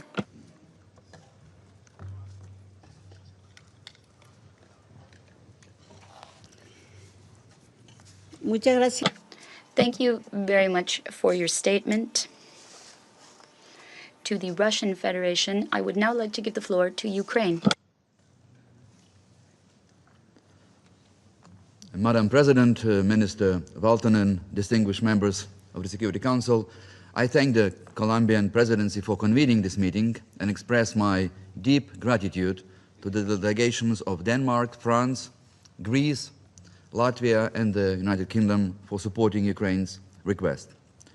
I also express my gratitude to the distinguished briefers, Under Secretary General Rosemary DiCarlo and Acting Assistant Secretary General Indrika Redwet for Humanitarian Affairs for their horrific evidence of new monstrous war crimes committed by Russia in the last week alone against civilians in Ukraine. I will never tire of repeating that this horrendous evidence, officially presented before this chamber, will form part of future indictments and convictions, not only of every Russian commander and soldier responsible for these deplorable war crimes and crimes against humanity, but also of Russia's top political and military leadership. Madam President, before I move to my statement, I cannot let pass yet another torrent of fabrications, another stream of falsehoods, another flood of insinuations, another barrage of disinformation that has just been delivered by the Russian representative today. Though his script may change from time to time, but the plot remains exactly the same: to weave a web of lies, to deny the verified facts, to distort and bend the truth, to peddle fake narratives and distract from reality. So today, Mr. Nebenza has not surprised this Council and has not departed from his signature, imprudent style of spinning yarns. With an almost feverish intensity, he keeps repeating also today his worn-out concoction of Starobilsk. What we are hearing is the recycled told tale that keeps looping back like a broken record that refuses to stop. As the new Russia's victimhood myth of Starobilsk is being personally orchestrated by Mr. Putin, the representative of Russia cannot escape its gravitational pull. Thus, Mr. Nebenza and his team keep repeating with mechanical consistency, attempting to project new manufactured Kremlin storyline to this chamber as if the repetition alone could turn this fiction into fact. Even if the Russian representative were to submit to the Council yet another 100 letters, complete with staged images and pseudo-testimonies, all this would not add a single ounce of credibility to a completely fabricated narrative of Starobilsk. On the contrary, the more such cooked-up pieces of evidence are produced and circulated, the more this constructed story reveals itself as fully staged and devoid of any evidentiary value, exposing artificial nature. No visits of Kremlin-appointed court journalists to Starobilsk, no carefully choreographed pseudo-media pilgrimages can replace one fundamental fact. There is no independent verification whatsoever of these entirely baseless and frankly plucked out of the thin air claims. And this is all that members of the Security Council need to know about Starobilsk fake as well as other fake news accusing Ukraine, like today we heard about the alleged strike in Yanakiev, all staged, all unverified. Madam President, let me now proceed with my statement. Just 10 days ago, we met in this chamber to address Russia's unprecedented escalation of its war of aggression against Ukrainian civilians. Since the beginning of June, the brutality of Russia's attacks on the civilian population has once again set a grim new record of casualties and destruction. During the night of June 1 and continuing into the morning hours of June 2, the Russian Federation launched one of the most extensive and devastating combined aerial attacks against Ukraine since the start of its full-scale invasion. A total of 729 aerial attack assets were deployed, including 656 unmanned aerial vehicles and 73 missiles, among them 33 Iskander-M ballistic missiles, 27 101 cruise missiles, 5 Caliber missiles, and 8 Zircon hypersonic missiles, the most deadly ones. The scale and composition of this strike indicate a deliberate attempt to overwhelm Ukraine's air defense and maximize damage across urban areas. The primary direction of the attack was the city of Kyiv again, which suffered the most severe consequences in the last years. In the capital, at least 7 people were killed and around 80 were injured, including children. Apartment buildings in multiple districts were damaged or partially destroyed, and fires broke out across the city. Critical civilian infrastructure, including medical facilities, were affected, leaving parts of the city without electricity. In Dnipro, one of the hardest hit cities, at least 17 people were killed, including children and an emergency responder. More than 40 people were injured. A multi-story residential building was partially destroyed, with civilians trapped under the rubble during rescue operations. Extensive damage was recorded to residential buildings, civilian infrastructure, and public facilities. In Kharkiv, as well as in other regions, including Poltava, Sumy, Zaporizhia, and Chernihiv, Russian strikes caused severe injuries to civilians, damage to residential buildings, and disruption to infrastructure. Across Ukraine, during this latest heinous attack, more than 20 people were killed and over 120 were severely injured, including many children. Homes, hospitals, schools, warehouses, and energy infrastructure were damaged or destroyed, worsening the widespread impact on civilian life. Russian terror against civilians is ongoing and relentless. On June 3rd, nearly 200 drones attacked Ukraine. Next day, June 4, another barrage of almost 300 drones. And on June 5 and 6, again, more than 200 drones were launched each single day. Even while we are meeting here today, innocent people in Ukraine are paying with their lives. Just as this meeting got underway, a brutal Russian drone strike on the city of Zaporizhia killed 2 civilians at a bus stop, and 24 persons were injured. No diplomatic language can adequately describe the cruelty of such criminal acts. No military necessity can ever justify this barbarism. Madam President, let me now turn to the attention of this Council to the recent report of the Secretary General that has blacklisted Russia's armed and security forces as credibly suspected of committing rape and other forms of conflict-related sexual violence.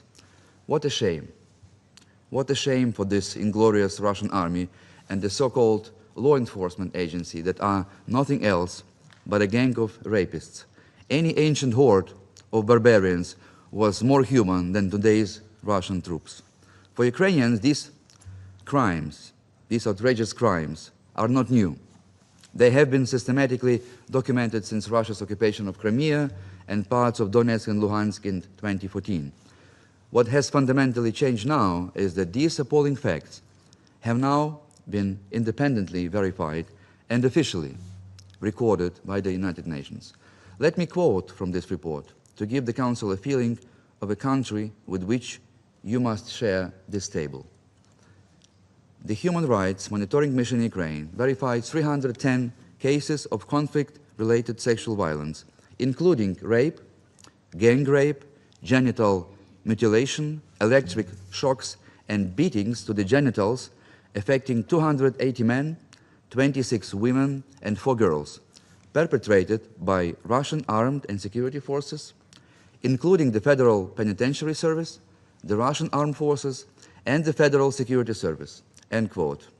Madam President, the official response of Mr. Nebenza to this independently verified deplorable evidence which shocks human conscience follow the same shameless pattern as in the fake story of Starobilsk. Deny everything, distort the facts, attack the messenger, openly discredit Secretary General, and undermine a monitoring mission and system that was established by this very council. In a press conference a few days ago, Mr. Nebenza found this report biased. He found it poorly structured and formalistic, to use his own words. He asserted that the report failed to demonstrate the systemic nature of the alleged violations. Well, the Russian representative seems to be a demanding literary critic, though a rather selective one, given that Russia's government openly refused to cooperate with Special Representative Pramila Patten and denied access. Let me quote again from the SG report. One of 310 cases documented, 232 cases, or 74%, involved multiple forms of sexual violence, while 195 cases, 62%, involved multiple incidents of sexual violence, which was often used to punish or humiliate, to extract confessions, prisoners of war, and civilian detainees. A male prisoner of war was raped with a knife by Russian armed forces upon capture in 2022 and subsequently subjected to repeated sexual violence, including force, nudity, beatings, and electric shocks to the genitals, end quote. Mr. Nebenza is not here, even though he promised that he would sit when a Ukrainian representative is speaking, but he will follow up.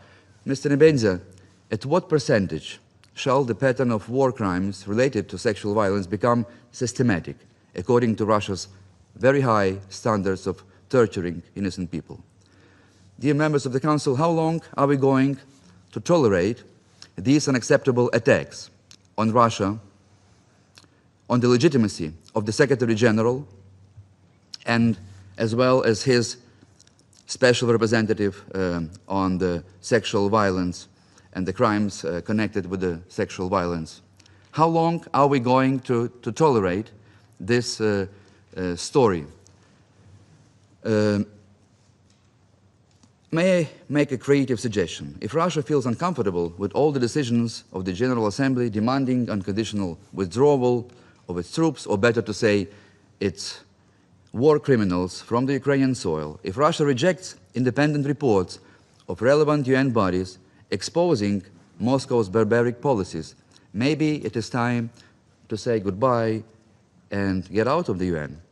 As we all know, the Russian Federation was never properly admitted to the UN. So I do not think that anyone in this chamber will be shedding tears when Russia finally slams the door and leaves. Every single day, the Russian representative is spitting in all our faces with his constant lies, while we too politely pretend that it is just falling rain. Madam President, let me remind the Council that Russia's armed forces have already been listed 3 consecutive times in the Secretary General report on children and armed conflict. Now Russia is listed under both flagship Security Council resolution, CAC, and conflict-related sexual violence. This designation cannot remain just a symbolic exercise. A military force that has been blacklisted by the Secretary General for conflict-related sexual violence cannot and shall not be a contributor to any operations under the UN flag. Russia's personnel shall be banned from UN peacekeeping and police missions. Madam President, while Russia fabricates baseless accusations on Zaporizhzhia nuclear power plant, it continues to endanger nuclear safety in reality. As we just heard, today, on the night of June 6, a Russian drone struck a building at Ukraine's centralized spent fuel storage facility in Kyiv region, located within the Chernobyl area. That facility is used for the long-term storage of spent fuel from Ukrainian nuclear power plants. The strike caused a fire, which was extinguished by our emergency services. That was an attack on critically important nuclear infrastructure. Let us be clear, that was not incidental. That was deliberate and extremely dangerous act. And although radiation levels remain, thanks God, within normal limits, the incident demonstrates a further escalation in Russia's reckless behavior, which has long crossed all acceptable boundaries. Madam President, Ukraine has repeatedly demonstrated its commitment to peace. On June 4, the President of Ukraine addressed an open letter to Mr. Putin signaling the need to end this war and expressing readiness for direct negotiations. Ukraine has proposed a concrete path forward, a meeting of the two leaders on neutral territory. What we heard in response from Mr. Putin was "niet," again and again, "niet." Rather than showing readiness to start direct talks to end the senseless war, the Russian president declared during St. Petersburg Economic Forum that Russia was thriving and its economy was flourishing stronger than ever. Ironically, Mr. Putin did so against the backdrop of black smoke billowing from critically military facilities near St. Petersburg that had been struck by Ukrainian armed forces just hours before. The symbolism was hard to miss. We should better listen to the whining of Russian officials, the same people who for years lectured everyone about the supposedly unmatched resilience of Russia's economy and mocked sanctions as ineffective. Now, these very same figures are openly sounding the alarm and nervously looking for an off-ramp before the situation deteriorates even further. Russia's Minister of Economic Development, Maxim Reshetnikov, recently admitted that the country is facing a difficult situation, while Finance Minister Anton Siluanov warned about growing risks of budget deficit. Russian MP Renat Suleimanov openly acknowledged that the Russian economy may not withstand a prolonged war against Ukraine. Analysts agree that Russia's economy is approaching a point of structural stagnation. After years of wartime overheating, growth forecasts have now fallen towards roughly 1%. Inflation remains around 15% despite interest rate being pushed to nearly 20%. Reserve funds are being rapidly depleted. Budget deficit in the first quarter of 2026 alone exceeded $50 billion, overcoming the official target for the entire year. Oil and gas revenues, the backbone of the Russian budget, declined by roughly 40% in the first months of this year. For the last years, Russia sustained itself through its deathonomics, economic model that relied on war, militarization, and death itself as key drivers of economic activity. The Kremlin is now spending roughly $10 billion annually on military recruitment bonuses alone, while monthly compensation for deaths in combat can reach approximately $200,000 per soldier. Dying at the front has effectively become more financially rewarding than a lifetime of civilian work. But even this vile, distorted model is showing signs of exhaustion. Recruitment costs are rapidly increasing, inflation and labor shortages are worsening, civilian sectors continue to stagnate, and ever larger parts of the economy are being consumed by war. So in reality, Russia's economic situation is approaching a critical point despite the fact that its leadership continues to project forced optimism. On the battlefield, Ukraine could liberate in May 100 square kilometers more than Russian troops were able to advance for the second month in a row. Madam President, I would like to reiterate first the point that I made at our last meeting. Ukraine calls on our partner to scale up their support, particularly in the field of air defense, at least tenfold, better 20-fold. The most effective way to protect innocent lives today is to ensure that Ukraine has sufficient capabilities to intercept missiles and drones that Russia launches against our cities. Today, not tomorrow, not next month, not next year. Second, we urge all members of the United Nations to move beyond fragmented measures and adopt truly coordinated, comprehensive sanctions against Russia's war machinery. The target is clear: Russia's military-industrial complex, which continues to manufacture missiles, drones, and other weapons used to terrorize Ukrainian citizens on a daily basis.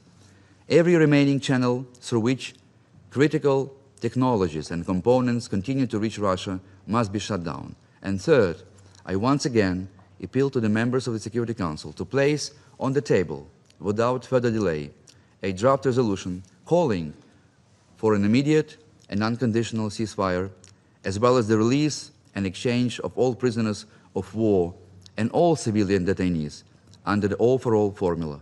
Such a step could serve as an essential confidence-building measure and would contribute to establishing a more conducive environment for launching genuine negotiations in the near future aimed at achieving a comprehensive, just and lasting peace. Madam President, to conclude, I want to address the Russian representative with words from a famous Soviet cartoon which perfectly capture the current mood in Russian population that increasingly faces dire consequences of the boomerang of this barbarian war. Эх, жизнь моя жестянка, да ну ее в болото. All my life is so miserable. Let me throw it into the swamp. I thank you.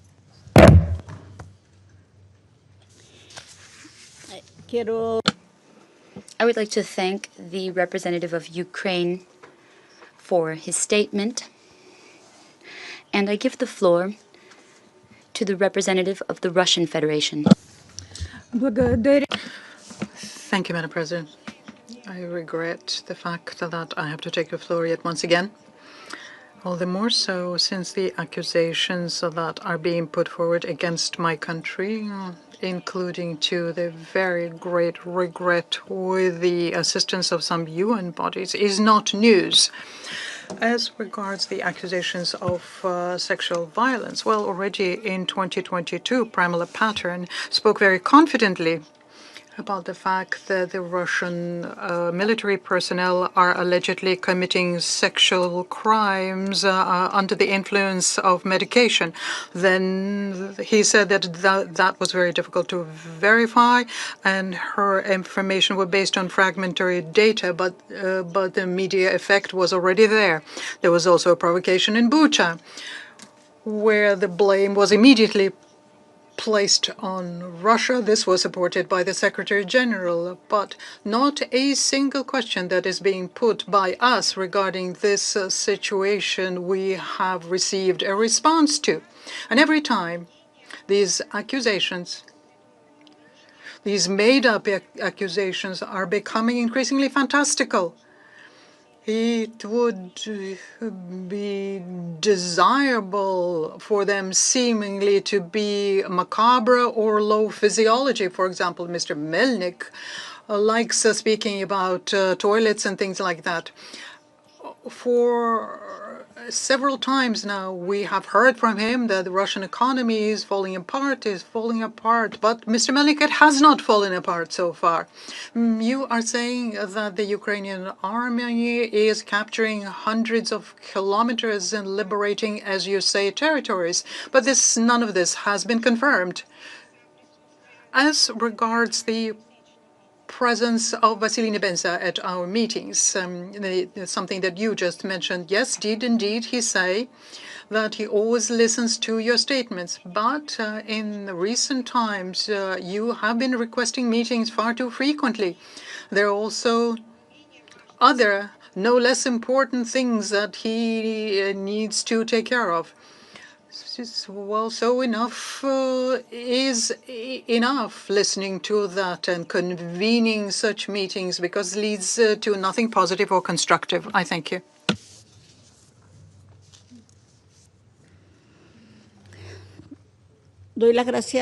I thank the Russian Federation for the statement, and I give the floor to the representative of Ukraine once again. You have the floor. Thank you, Madam President. Just a very short reaction. If Russia doesn't like what it reads in UN reports that were prepared by the Secretary General for methodology which has been agreed upon this Council, if you don't like what you read them, even if those facts is something that you would rather not see, that is not the problem of this Council. Again, Russia may choose and may leave this organization, and I think we would be feeling much better than listening to your constant lies. And regarding Bucha, I don't think that there is another war crime in modern history that has been better documented and that will be the final judgment for the political leadership in Russia, because Bucha is a shame that not just your government, but the Russian people will bear for decades and for centuries. I thank you, Madam President.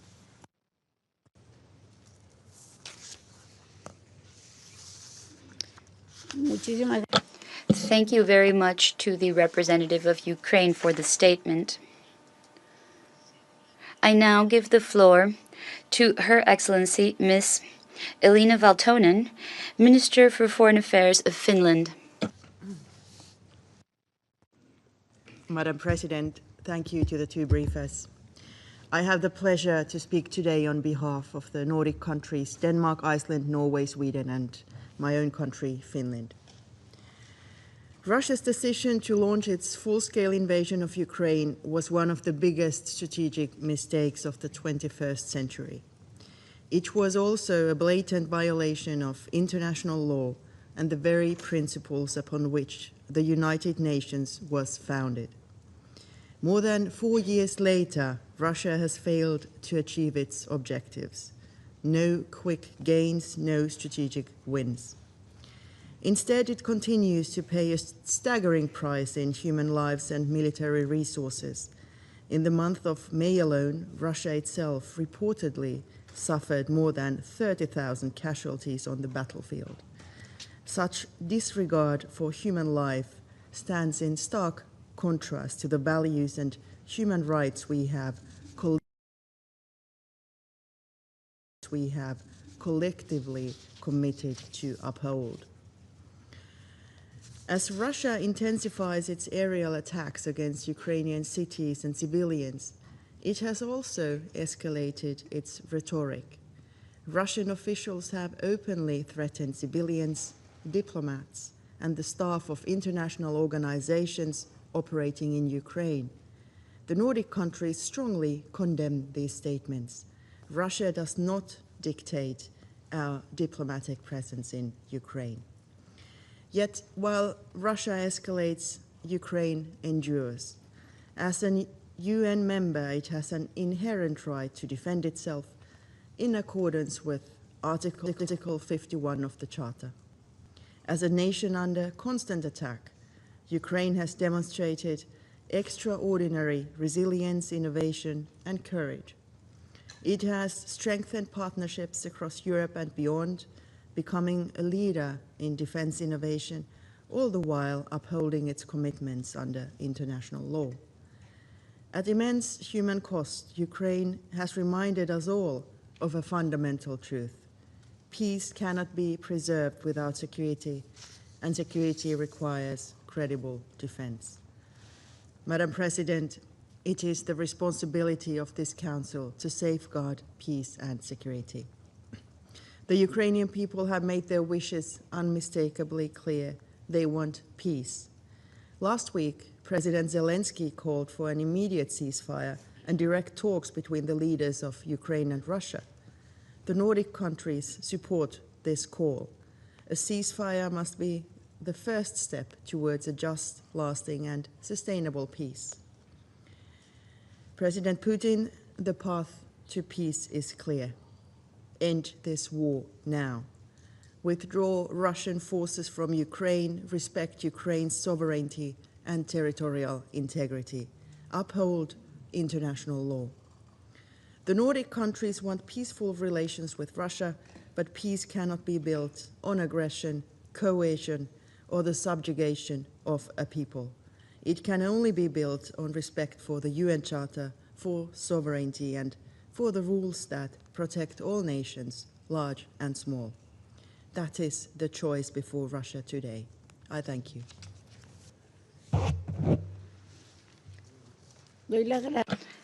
I thank Her Excellency Ms. Valtonen for her statement.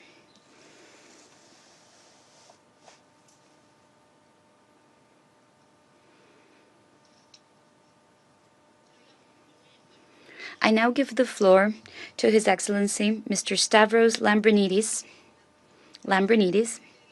head of the delegation of the European Union to the United Nations. Thank you, Madam President. I have the honor to speak on behalf of the EU and its member states, the candidate countries North Macedonia, Montenegro, Albania, Ukraine, the Republic of Moldova, Bosnia and Herzegovina, and Georgia, as well as Andorra and Monaco, align themselves with this statement. I thank you, Madam President, the Colombian presidency for convening this meeting. Thank you to the briefers for their updates. Colleagues, the interventions of this Council were still echoing in this chamber last Monday, as we gathered in response to a Russian drone strike in Romania, when Russia was already launching another massive airstrike against Ukrainian cities and the population. With wave after wave of deadly long-range strikes against civilians, Russia attempts to compensate for 4 years of systematic setbacks on the battlefield. It threatens diplomatic representatives in Kiev. It strikes humanitarian workers and compounds. These attacks, all in flagrant violation of international law, are a concern to us all. No one believes Russia when it pleads that it is striking mainly military targets. Already on the blacklist of countries violating children's rights in conflict, and with President Putin under an ICC arrest warrant, Russia has now also been listed by the UN Secretary General for conflict-related sexual violence. From these egregious violations of international law, Russia keeps trying to run, but it has run out of places to hide. These violations and the attacks against civilians and civilian infrastructure must cease. Colleagues, we often hear Russia in this chamber complain about an alleged lack of empathy for Russian casualties in this war, conflating, as it so often does, aggressor with victim. But speaking of empathy, where's the Kremlin's empathy for the estimated 1,000 Russian soldiers it sends to injury and death every single day in the unprovoked and unjustified war that it chose for more than 4 years now to wage against Ukraine? And for the 60,000 Ukrainian civilian casualties, as verified by the UN Human Rights Monitoring Mission, that it has chosen to kill or maim? This bloodshed must stop now, and Russia must end its war of aggression and engage in serious peace negotiations without any further delay. So why doesn't it? And why does it not accept a full, unconditional, and immediate ceasefire and genuine talks for a comprehensive, just, and lasting peace in line with the UN Charter and relevant UN resolutions? We all read the letter from President Zelensky last Thursday.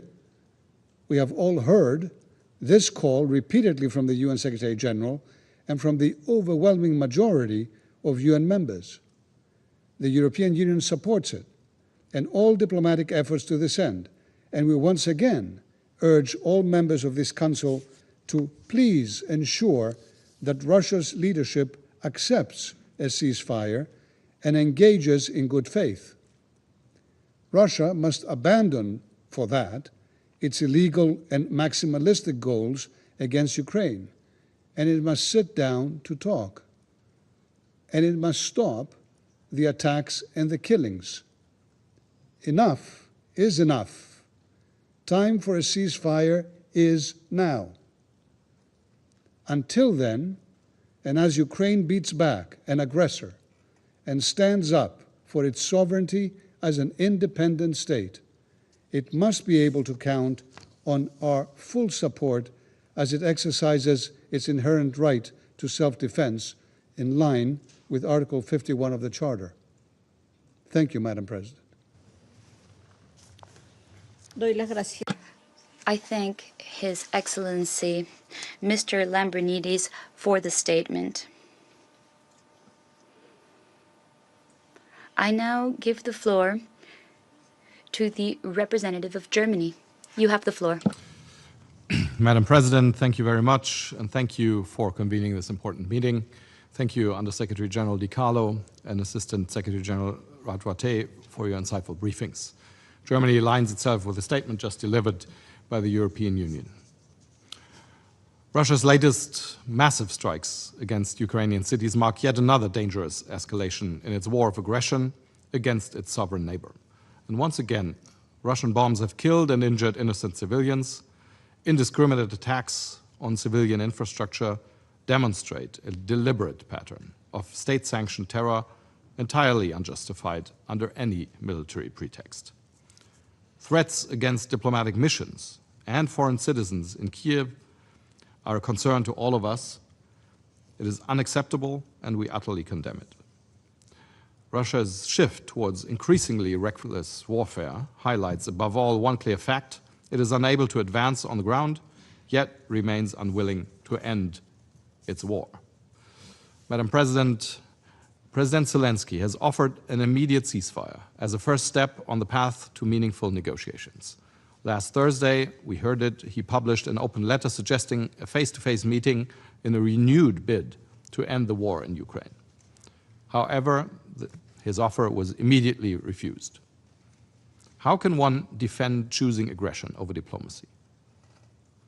There is no justifiable reason, whether on ethical grounds or under international law, to turn down the offer of a ceasefire and of peace talks. And the cynical attempt by Russia to deflect the attention from who started this war here today in many ways, but also by accusing European countries of a lack of empathy for civilian casualties, cannot and will not succeed. Colleagues, we urgently call upon all member states to join us and others in sending this clear message to Russia. Enough is enough. End this abhorrent violence, halt your rockets, and agree to a ceasefire. And let me assure you, together with our European partners, Germany stands ready to support and sustain a process towards substantial peace talks. But at the same time, let there be no doubt, Germany, together with its European and transatlantic allies, will neither rest nor relent until freedom, peace, and security for Ukraine are restored. We reaffirm our continued and unwavering support for Ukraine's independence, sovereignty, and territorial integrity within its internationally recognized borders.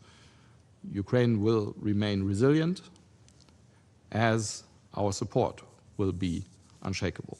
I thank you.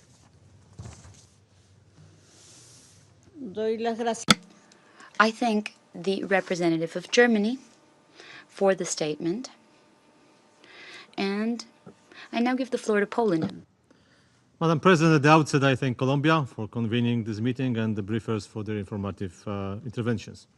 Madam President, Poland once again takes the floor on the situation in Ukraine, having already addressed this issue twice in this Council in recent weeks.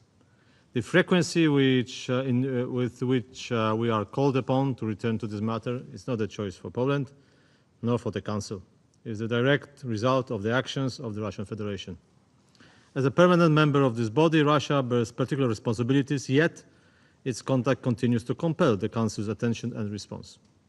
At a time when Russia escalates its unprovoked war of aggression against Ukraine, I wish to highlight three key points that deserve, in our opinion, the Council's particular attention. First, once again, we gather in the aftermath of the series of extremely brutal Russian airstrikes, that the scale of which is unprecedented in the entire war. Russia launched a barrage of drones and missiles targeting multiple Ukrainian cities, including Kiev. Dozens of people were killed and well over 200 injured. We reject Russia's cynical attempt to frame these attacks as legitimate military responses. These strikes are part of a sustained campaign against civilians, causing repeated harm to apartment blocks, schools, medical facilities, and other civilian objects, with children among the dead and wounded.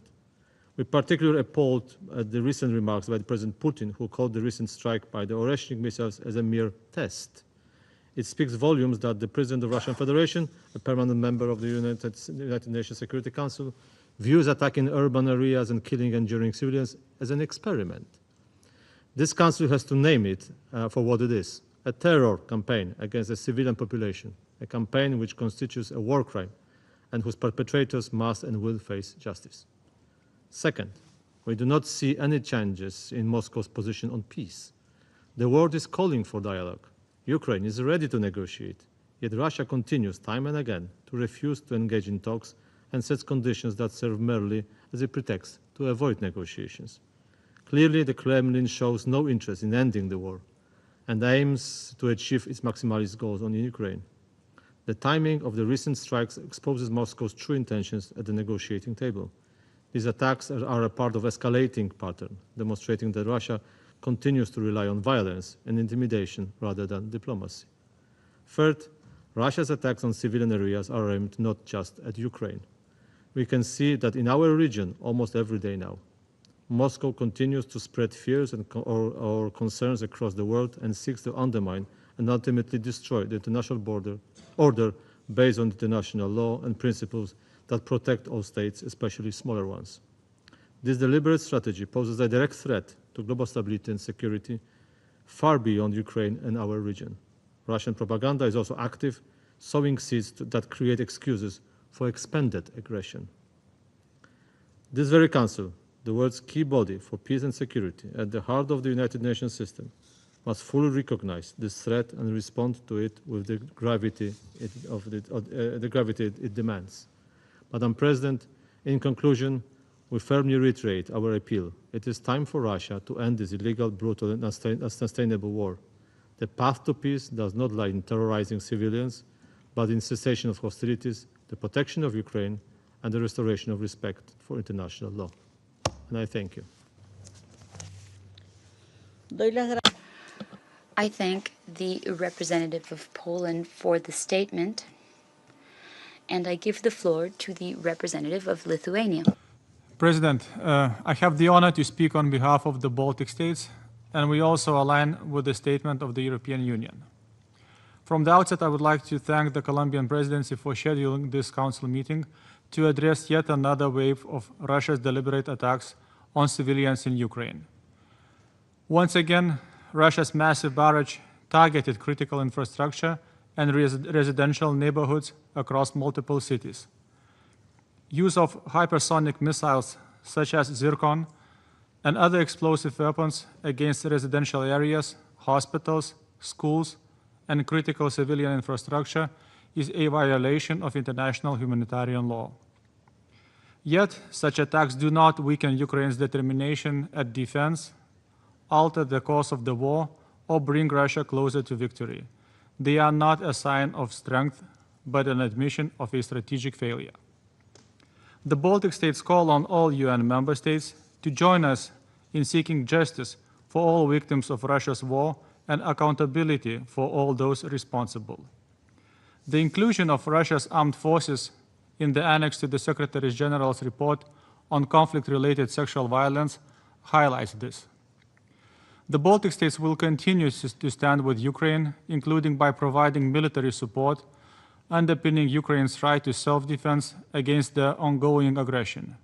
We will work together with our partners in NATO and the EU, also building our own resilience and defense against Russia's threat. President, last week Russia's president has rejected President Zelensky's call for direct face-to-face talks. Moreover, in a public meeting with the press, President Putin also admitted that in its recent use of nuclear-capable Oreshnik missile, Russia did not follow military necessity, but simply struck, and I quote, where it was convenient, in order to make decisions in the future about the full-scale use of Oreshnik against designated targets, including in urban areas. Silence or inaction in the face of such escalation risks sending a dangerous message that deliberate attacks against civilians can be carried out without consequences, further undermining international peace and security. We call on the Council to work together on a resolution for an immediate, full, and comprehensive ceasefire, in line with the UN Charter. Such a resolution is essential to protect civilians and to open space for negotiations towards just and sustainable peace. Ukrainian people, especially prisoners of war, illegally detained civilians, and illegally deported Ukrainian children must remain at the center of any such negotiations.